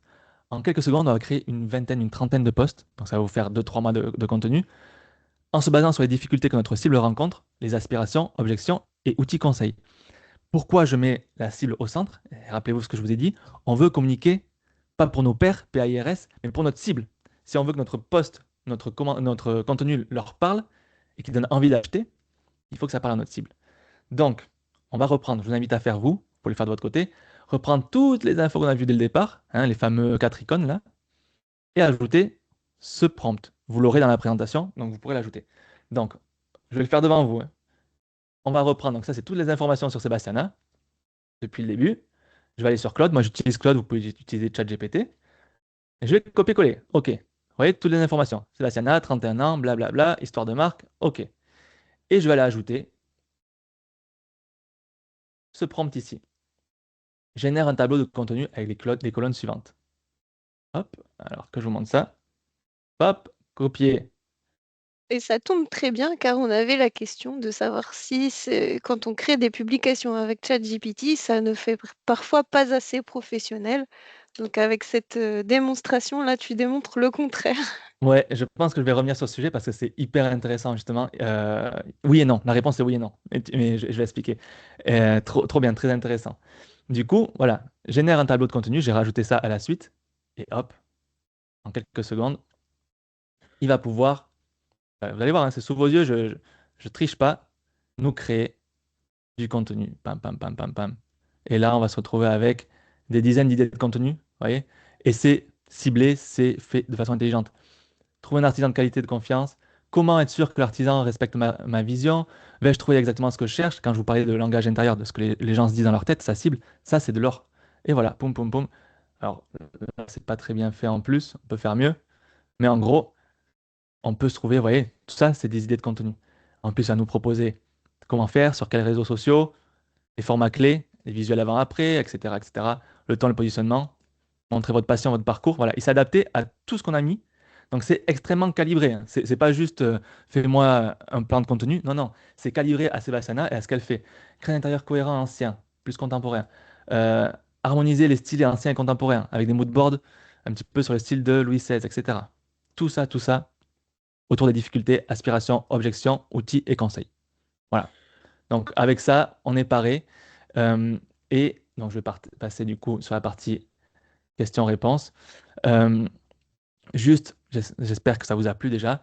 N'hésitez pas si vous voulez scanner le QR code pour me donner un avis. J'ai ouvert une fiche Google il n'y a pas longtemps. Donc voilà, je fais moi aussi mon call to action. N'hésitez pas à scanner ça pour aller me donner un petit avis et me dire ce que vous avez pensé de ce webinaire. N'hésitez pas à mettre 5 étoiles et à me dire si vous avez apprécié. Et sachez que alors, ma formation LinkedIn est à moins de 50%, c'était jusqu'à hier, parce que je la supprime de mon site. Exceptionnellement pour vous, je la laisse aujourd'hui. Donc, juste aujourd'hui, vous pourriez accéder à plus de moins de 50% d'ailleurs. Elle est à 97 euros au lieu de 360 euros. Et voilà. Et donc, je vais passer aux questions-réponses. Merci à tous. Pour revenir du coup à ce que tu me disais, Amélie, sur l'IA, Oui, euh, pour écrire avec ChatGPT, parce qu'il y a beaucoup de monde qui le fait, première erreur avec l'IA, c'est de croire que ça va nous remplacer, de le faire pour nous. Il ne faut pas voir l'IA comme un remplacement, mais plutôt comme un assistant. Tu vois ce qu'on a fait avec l'IA, par exemple, c'est que là, on l'a calibré tellement précisément que c'est impossible de distinguer que c'est une IA. En fait, les idées sont correspondent tellement à notre business qu'il n'y a aucun souci sur ça. Donc en fait, elle peut nous remplacer, oui, mais il faut d'abord très bien la calibrer. Je vais donner une astuce, celle que j'utilise personnellement, parce que moi, je mets de l'IA pour écrire mes posts LinkedIn. Et aujourd'hui, en plus, LinkedIn a lui-même implanté une IA pour vérifier que votre post ne soit pas fait avec une IA. Donc si ça a trop, on va dire, les traces d'une IA, ça va être pénalisé. Sauf que d'accord. moi, j'ai pris mon top 20 des posts, mes 20 meilleurs posts, j'ai copié-collé les textes à chaque fois et j'en ai fait un PDF. J'ai dit à LinkedIn, à l'IA, donc à Claude que j'utilise, voici mon top 20 des posts, voici ma façon d'écrire, voici ce que je veux que tu fasses, c'est-à-dire sauter une ligne, etc. Tout ce que je vous ai dit au départ pour construire mes posts, fais en sorte d'écrire mes posts avec ma propre voix. Et derrière, en fait, peu importe le sujet que j'utiliserai, ça sera impossible d'identifier. On va pas voir que c'est du chat GPT en fait. On va pas voir que c'est une IA qui l'a fait parce qu'en fait, il va reprendre ma voix, mon ton de voix. C'est assez bluffant. Et du coup, en fait, l'IA, si c'est bien calibré, oui, ça peut marcher. Mais voyez l'IA comme un assistant plutôt que comme un remplaçant. Je sais Oui, pas si parce ça que fait sens. ça marche parce que toi, tu connais ta façon tu as le recul sur ta façon de parler parce que tu as déjà testé, expérimenté. Donc, dans un premier temps, peut-être quand même se Ouais. lancer. Voilà. Et quand bien Et même on n'a jamais communiqué, tu sais, là, avec toutes les idées de post qui sont Mm, sorties, faire l'exercice, se dire je prends un Word et je fais un post avec cette idée de post. mm, Bam, bam, bam, allez, je fais 10 posts, je mets un PDF dessus, et voilà. Et j'envoie ça à l'IA, et je lui dis maintenant, voilà, inspire-toi de ça, enfin, en te basant sur ce document, mm. fais-moi des posts sur tel sujet. Et là, c'est bluffant, vraiment, c'est bluffant, parce qu'il reprend même les tics de langage ou quoi, et ça, c'est assez fort. Donc ça, c'est l'IA de LinkedIn ne pourra pas vérifier et ne pourra pas se rendre compte que c'est l'IA. Voilà. Est-ce qu'il y a d'autres Il y avait questions? une petite question très débutant, mais je pense qu'il Oui, faudrait commencer par ça aussi. bien sûr. C'est de savoir comment voir les statistiques. Ok, très bien. Tout de départ, voilà, Alors, où se trouvent les outils de statistiques c'est sur vrai, LinkedIn. c'est ma faute, je suis parti du principe que c'était évident, alors Ça que pas du tout. peut, voilà, il peut y avoir des gens qui ne connaissent pas encore, voilà, qui sont pas Bien encore sûr. lancés. Du Et coup, je en me suis dit, plus, c'est pas mal pour débuter les tu as questions-réponses. raison. Et c'est pas toujours évident, parce que c'est pas toujours bien mis en avant par LinkedIn. Donc, très bonne question. Alors, sur la page d'accueil, on a quelques statistiques ici, les vues de profil et les impressions de poste sur les 7 derniers jours. Moi, ce que je vous conseille de faire, c'est aller ici en haut à droite sur vous, votre profil, donc voir le profil. Et en descendant un tout petit peu, vous allez voir, hop, il y a une partie statistique. Donc là, vous avez accès aux vues de profil, aux impressions, aux apparitions de recherche. Donc là, par exemple, tu peux voir toutes les statistiques ici en cliquant ici. Donc 120 000 impressions de posts sur les 7 derniers jours, 60 000 abonnés, attends, on a dépassé les 4 000 vues de profil, etc. Donc ça, c'est une façon de voir. Donc si je veux voir mes vues de profil, par exemple, je peux dire, oh, ok, je vais chercher. Moi, ma cible, par exemple, c'est les gens de la communication. Donc, je vais aller chercher quelqu'un qui est dans la communication ou qui a son compte. Allez, assistante commerciale, ok, elle peut être dans la communication, elle, je peux l'ajouter et aller la démarcher, par exemple. Ou une deuxième façon de faire qui est très très intéressante, c'est cliquer sur son profil, aller voir posts et activités. Je vais aller voir mes posts, donc je vais aller prendre un récent pour. Vous voyez ça par exemple, il a fait peu de visibilité par rapport à l'audience que j'ai, il a fait 1200 vues, pourtant il a rapporté beaucoup de clients. Bref, si je vais faire par exemple, allez, je vais aller voir le post que j'ai fait mercredi, qui a fait pas mal d'impressions. Ouais, 50 000 impressions. Je clique dessus, voir les statistiques. Je vous ai dit, hein, je vous cache rien. Et on peut voir ici le nombre de vues de profil que j'ai eu depuis ce post. Et en descendant encore plus, tac, tac, tac, tac, tac, je peux voir qui a consulté mon profil depuis ce post. Et pourquoi c'est intéressant? C'est parce que je peux faire en fait, euh, c'est une façon de briser la glace en disant, hey, j'ai vu que tu as vu mon post, t'as aimé ou pas? Nanana, est-ce que c'est un sujet qui te parle? Est-ce que tu es dans la communication? Pam, pam, pam. Et tout simplement en cliquant ici sur tout afficher, je peux voir les 62 personnes qui ont consulté mon profil à travers ce post. Les gens qui visitent votre profil, c'est des gens qui ont un intérêt sur vous. Donc, c'est des gens potentiellement qui peuvent être des prospects et des clients. Donc, ça, c'est hyper intéressant. Là, je peux voir qui c'est qui a consulté mon profil. Fondatrice, ça m'intéresse, c'est dans ma cible. Maître d'armes numérique, pourquoi pas. Marketing, communication manager, ça, c'est clairement dans ma cible à moi. Hop, je peux me connecter avec elle et lui envoyer un message, etc., etc. Donc, tu as deux façons de voir les statistiques, depuis ton profil ou directement en cliquant sur tes posts. Voilà. Je ne sais pas si ça peut aider. Oui, et on a vu qu'il y avait un petit plus avec le côté premium aussi. Et on a Oui. une autre question, c'était sur, par rapport à tous les conseils que tu as donnés, est-ce que dans quelle mesure ce serait déclinable sur les réseaux sociaux autres que LinkedIn, Ah, selon toi? alors, trop intéressant cette question. Euh, les principes que j'ai montrés, en fait, la plupart se basent sur de la psychologie humaine et sur la création de contenu en général. Le fait de devoir capter l'attention, c'est une vérité sur tous les réseaux sociaux. Le fait de devoir créer de l'émotionnel, c'est vrai partout. Bien sûr, chaque réseau social a un petit peu ses petites, on va dire, spécificités. Euh, Par exemple, si on prend Instagram, ça va être bien plus rapide. Instagram, il faut que ça soit boum, boum, boum, des cuts partout, c'est très intense, c'est presque épileptique. Mais bon, il faut connaître ça. Mais c'est pareil, le principe, c'est commencer avec une accroche forte, même si c'est visuel. Et si vous regardez n'importe quel réel qui vous intéresse ou qui capte votre attention, vous verrez que les 3 premières secondes, ils vont commencer soit avec un zoom ou avec quelque chose de très prenant qui va casser notre dynamique de scroll, en gros. Donc, c'est possible pour tout. Tous les réseaux sociaux, c'est applicable partout. Euh, qui plus est, quand je parle de visuel ou quoi, euh, c'est quelque chose d'universel parce qu'aujourd'hui, le visuel, c'est partout. C'est partout. Donc, oui, c'est applicable partout, que ce soit aussi bien sur le copywriting, dans la façon d'écrire des posts, que sur la façon de créer des visuels. Voilà. Et du coup, pour rester dans la même ligne, en parlant des posts, Bien il y a sûr. une petite question sur savoir s'il y a un nombre maximum de posts par semaine. Parce que tu disais, par exemple, sur certains réseaux, il faut publier, publier. Et sur Ouais. LinkedIn, est-ce qu'il y aurait un maximum pour Il y pas être a, pénalisé par l'algorithme ou pour voilà, l'algorithme rester ne va cohérent? pas pénaliser si on ne publie pas assez ou trop. Mhm. Donc, il n'y a pas de pénalité. Ensuite, par contre, c'est ce que je disais quand on fait rappeler la bout de l'algorithme pour que votre post soit vu, il faut que vous puissiez avoir l'engagement et être présent, répondre rapidement. Donc, si vous êtes capable de faire 5 posts par jour, déjà d'en créer 5 posts, c'est énorme, mais pourquoi pas, si vous êtes capable de le faire et d'avoir l'engagement à chaque fois et de répondre à chaque fois aux commentaires, faites-le. Faites-le.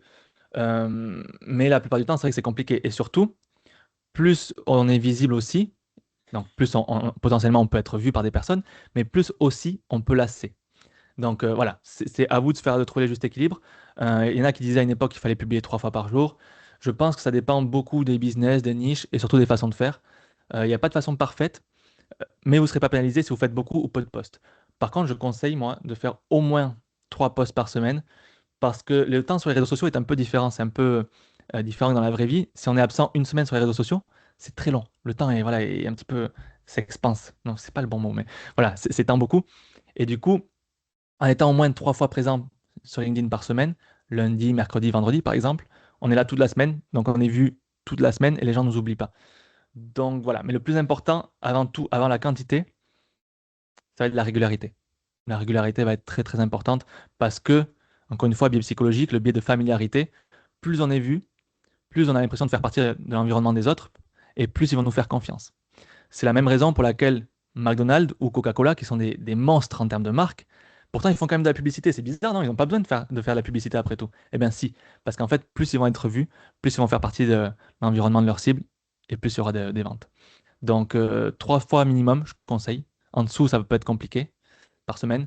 Et après, pas de possibilité max, mais à prendre en compte qu'on peut lasser aussi son audience. Donc trouver le juste milieu.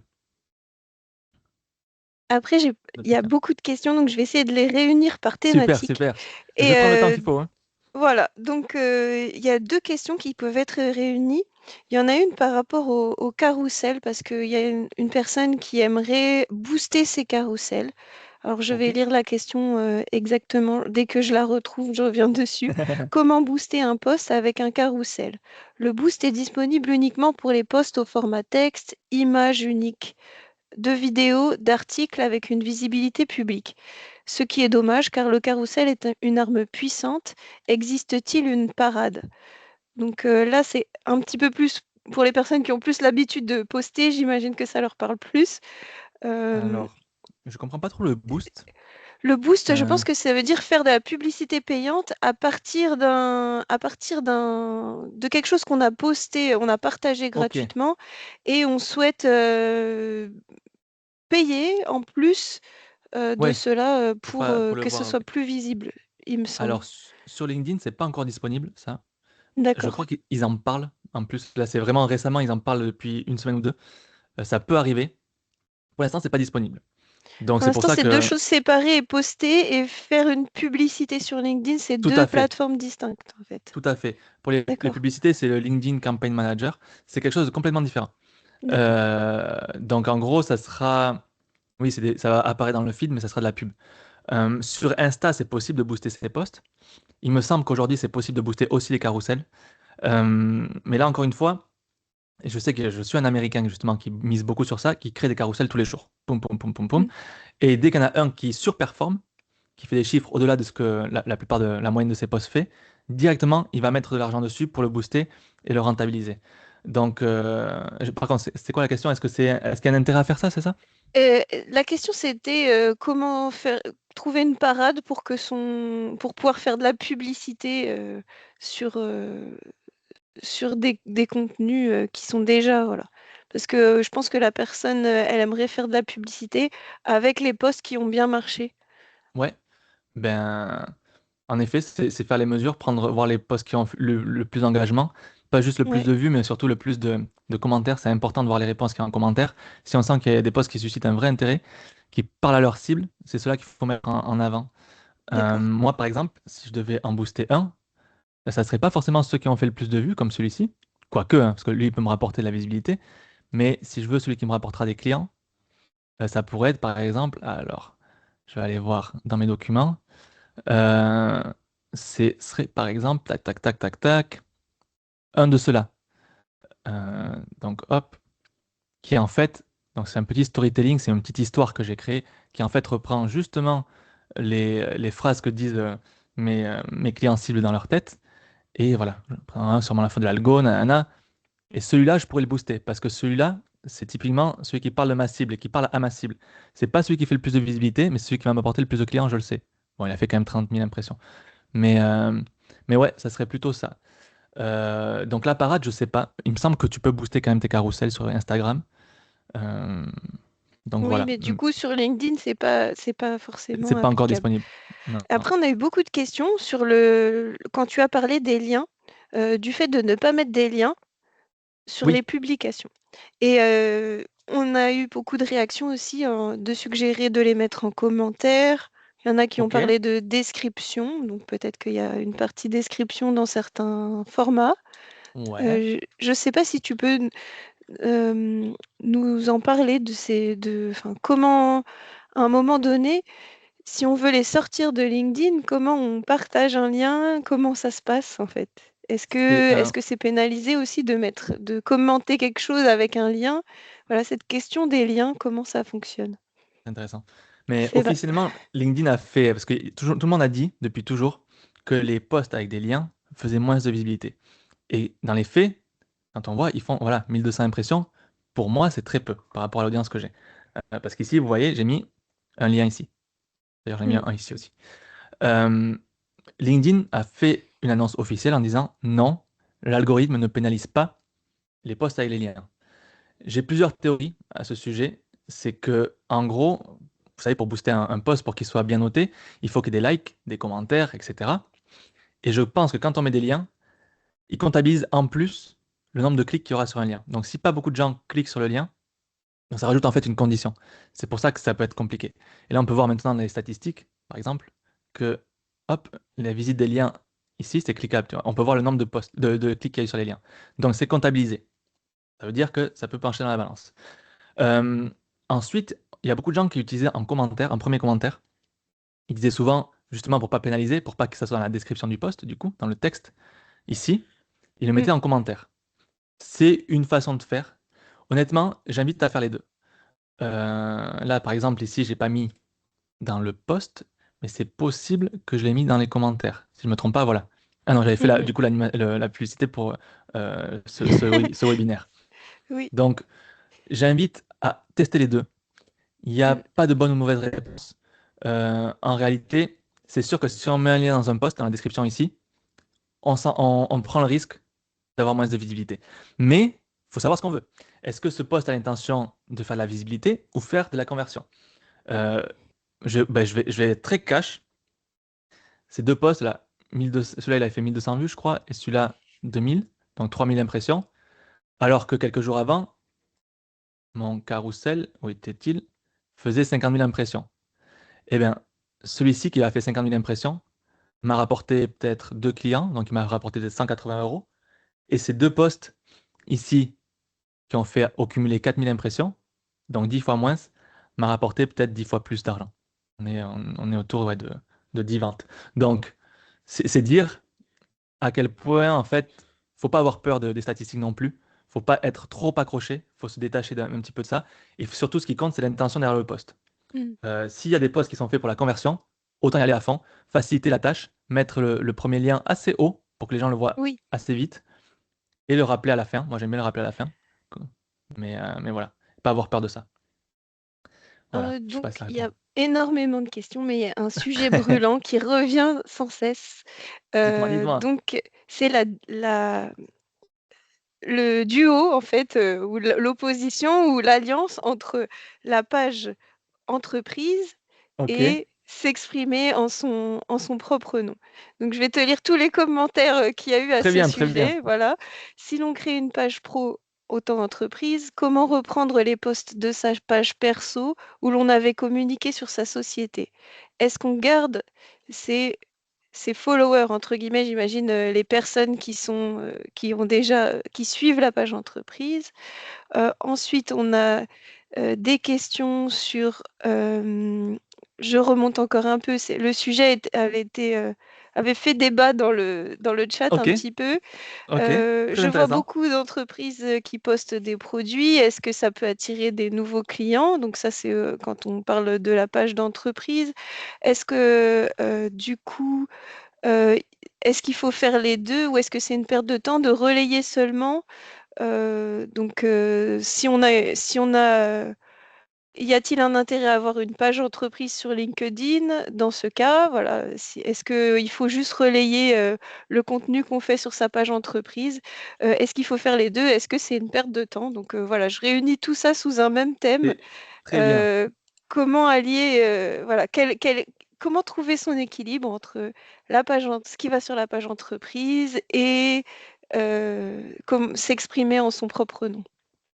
Déjà, merci pour les questions, merci à tous parce que c'est vraiment très très très intéressant et elles sont toutes très légitimes en fait.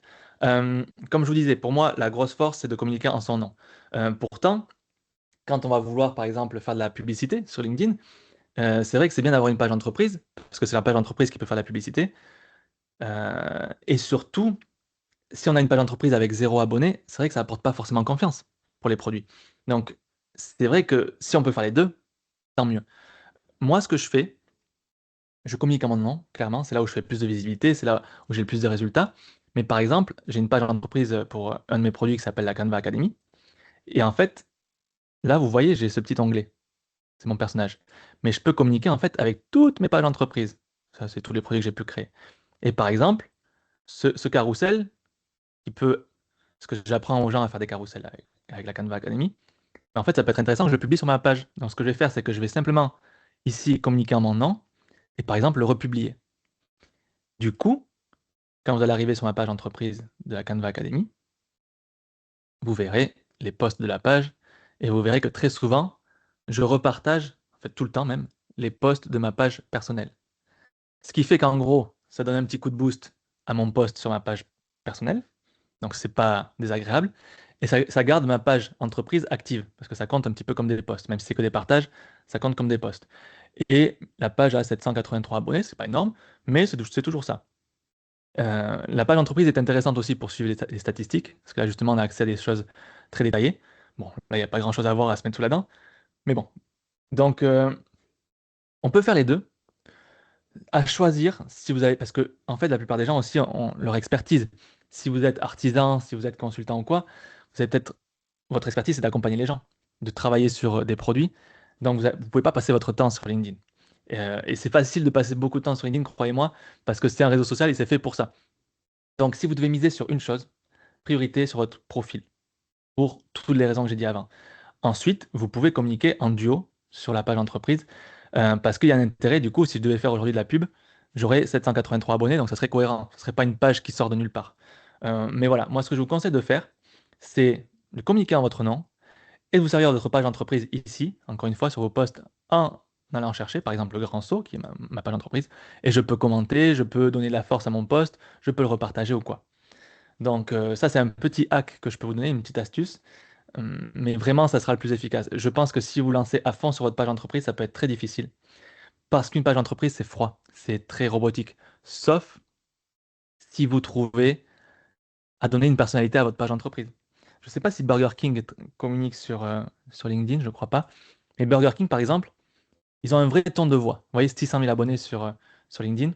Quand ils font des posts, il y a un ton de voix, une personnalité. Un peu euh, mauvaise personne, en tout cas, mauvais esprit, un petit peu, comment on appelle ça, gamin qui joue, qui chambre, voilà, un petit peu chambreur. Ils ont un ton de voix très chambreur. Là, pour le coup, sur LinkedIn, pas tant que ça, mais sur par exemple sur Twitter ou quoi. Donc, si vous arrivez à donner un ton de voix à votre entreprise pour que finalement on se dise, elle a une personnalité, allez-y à fond.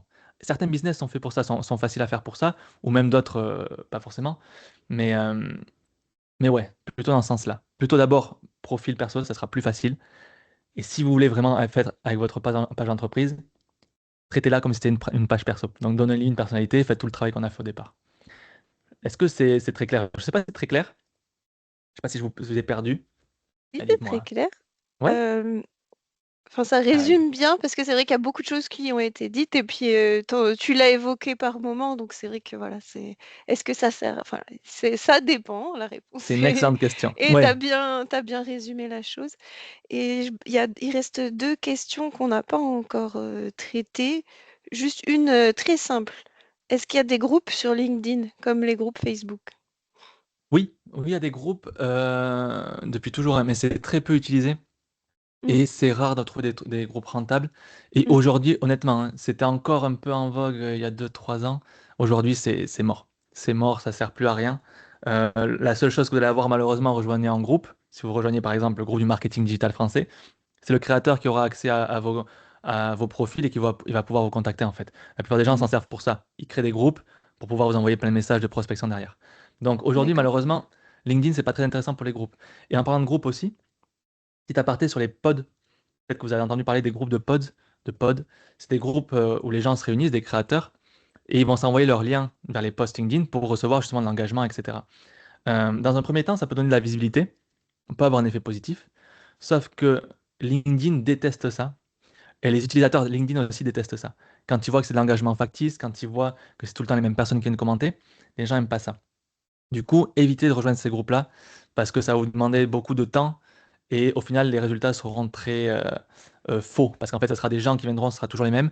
Et nous, ce qu'on veut sur LinkedIn, c'est à chaque fois aller toucher d'autres nouvelles personnes et grossir de cette manière et des vraies personnes, avoir des vraies interactions, pas des trucs artificiels parce que ce qu'on veut faire, c'est trouver des clients, pas être le plus populaire du lycée, quoi.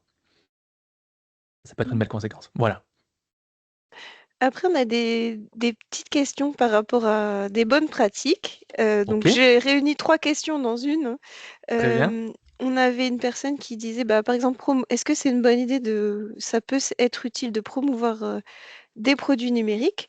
L'autre partie de la question, c'est est-ce que, par exemple, publier un chantier avant-après, c'est une bonne idée? Et Génial. la dernière, il y avait 3 qui se ressemblaient beaucoup, donc je les regroupe, hein. Animer, avec les fêtes, Halloween, tout ça, est-ce que c'est une bonne idée? Du coup, il y a ces produits numériques, avant-après et en fonction de la saison, est-ce que c'est des bonnes idées, ces 3 pratiques? Voilà. C'est très, très, très intéressant. Je me rappelle plus, mince. Alors, pour le avant-après, c'est génial, le avant-après. Ah, mince. C'est quoi son prénom? Jean-Louis Barré, je sais plus, mince. Je suis désolé Ah, s'il est. En plus, c'est quelqu'un. C'était qui le prénom de la question? Non, c'est pas ça? C'est pas, Euh, la personne qui a posé la question, ah c'est pas désolé, Barré? Quelqu'un Barré? Non, parce alors que. moi j'ai que les prénoms parfois dans le chat, donc désolé. Ok, ou Euh, Jean-François. C'est parce qu'en fait, je connais quelqu'un avec qui en plus a été un client d'une de mes formations, d'accord. euh, qui justement. Alors, il refait des terrasses. Ah, je vais pas le trouver. Jean-François. Et qui met des avant-après qui se filment. Je suis désolé, j'espère que c'est pas toi, Jean-François, qui est dans le. Enfin, je sais pas si tu t'appelles Jean-François du coup, dans le chat. Mais en gros, oui, c'est hyper intéressant justement de faire ça. Ah, ben voilà, Jean-Didier Barré, là. Parce que les avant-après, c'est très parlant. Et notamment sur Instagram ou même sur LinkedIn, c'est génial. Jean Didier, voilà, je retrouve Lambois qui fait des terrasses, qui refait des terrasses, avec qui a pu suivre une de mes formations, une formation aussi de mon associé. Mm, mm. Regardez ce qu'il communique.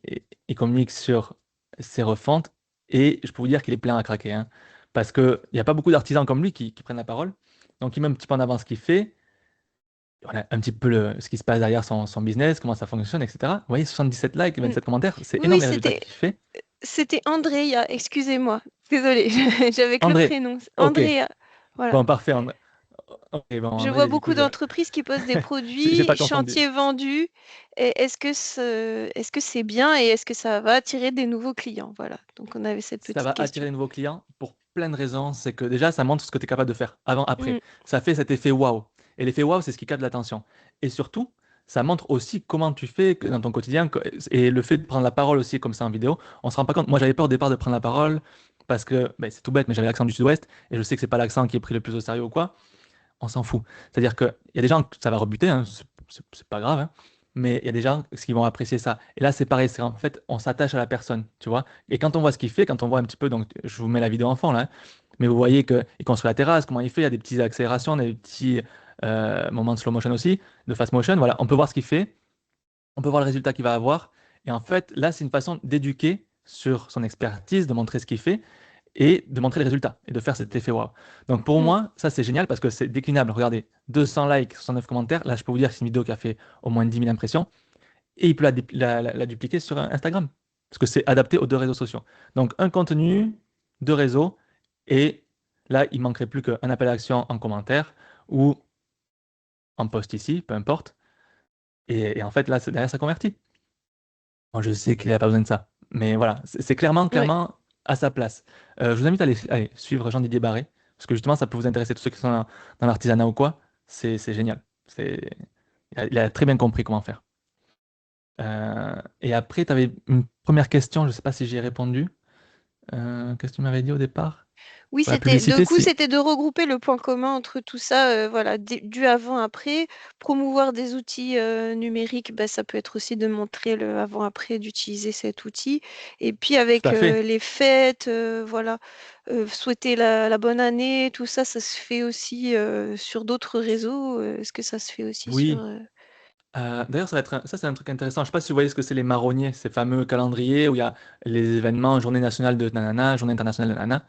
Et on vous vend ça comme des trucs hyper intéressants pour faire des posts. Ça peut être intéressant de temps en temps pour rebondir sur l'actualité, mais faire toute une stratégie de contenu autour de ça, c'est pas suffisant.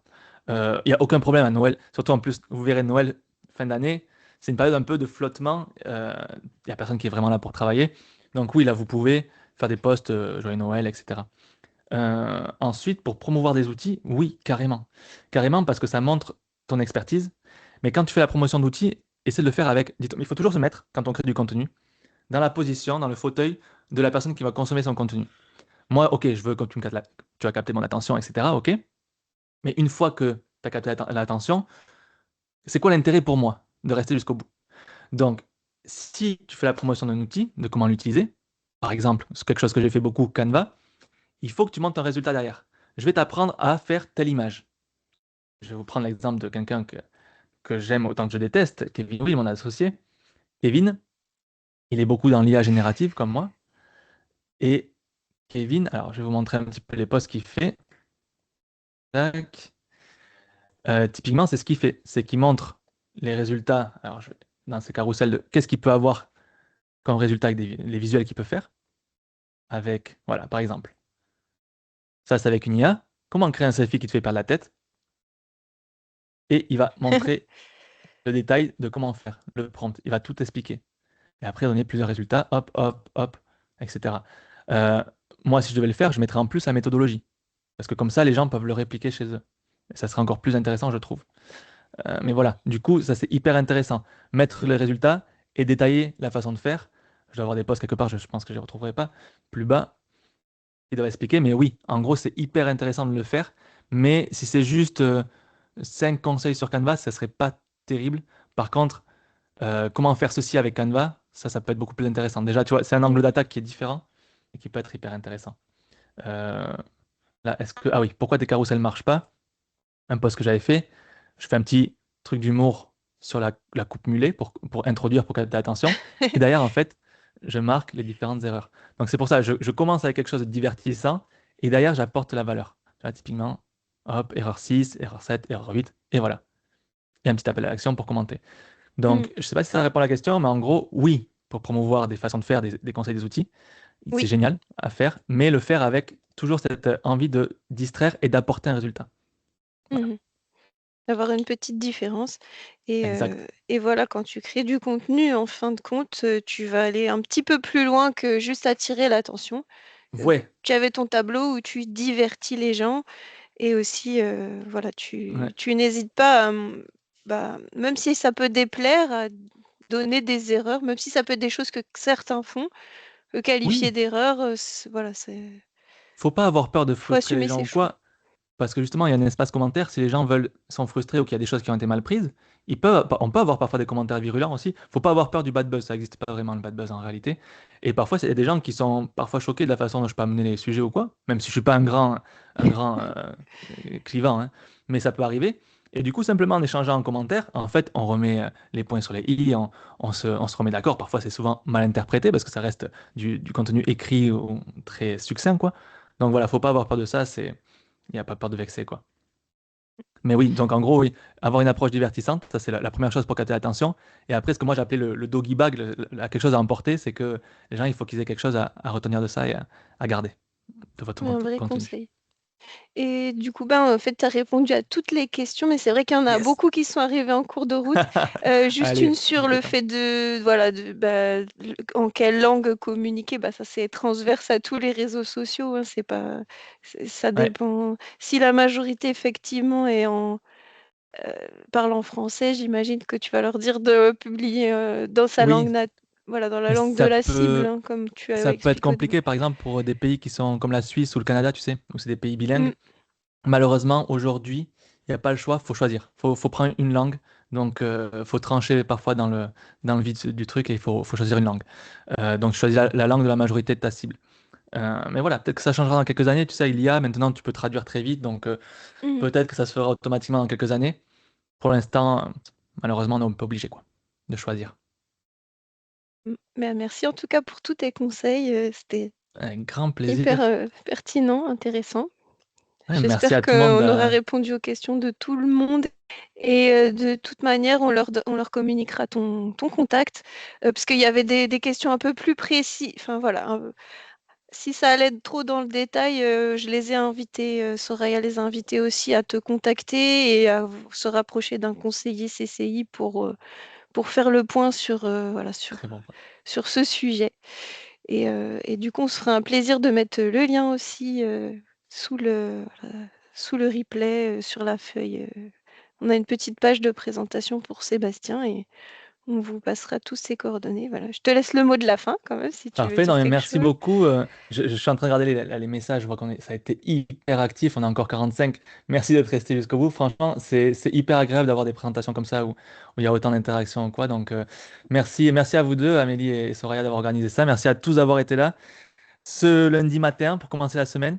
Et voilà, le Un personnel grand, branding, grand la création de merci à toi. contenu. Je me suis tue, mais j'ai beaucoup écouté et Non, mais suivi dans le chat. C'était je suis hyper content de. intéressant, hyper fluide et je suis vraiment ravie que tu aies accepté de collaborer avec nous. Donc, je Je tenais suis à le très content. dire. Très Voilà. content, et moi aussi. Mais voilà, je Mm. pense qu'on a pu aller en profondeur aussi sur les sujets. Et voilà, foncez, prenez la parole. Vous méritez d'être entendu. Vous méritez chaque voix mérite d'être entendue et chaque personne aussi peut faire son trou sur les réseaux sociaux. Vous avez bien compris, mon site s'appelle Le Grand Saut, S-O-T. C'est pas pour Oui, rien, c'est parce que je suis loin d'être un génie. Et pourtant, voilà, j'ai fait mon petit chemin comme beaucoup d'autres sur LinkedIn. Pas besoin d'être un génie. Parfois, il faut être même un petit peu con, peut-être pour réussir. Mais en tout cas, chacun a sa place. Et vous avez votre on place peut ici. Donc faire prenez des la parole erreurs. et Voilà, communiquez. Voilà, c'est exactement. ça. Et pas avoir peur d'en faire. Oui, merci beaucoup. Et merci à tous et à toutes.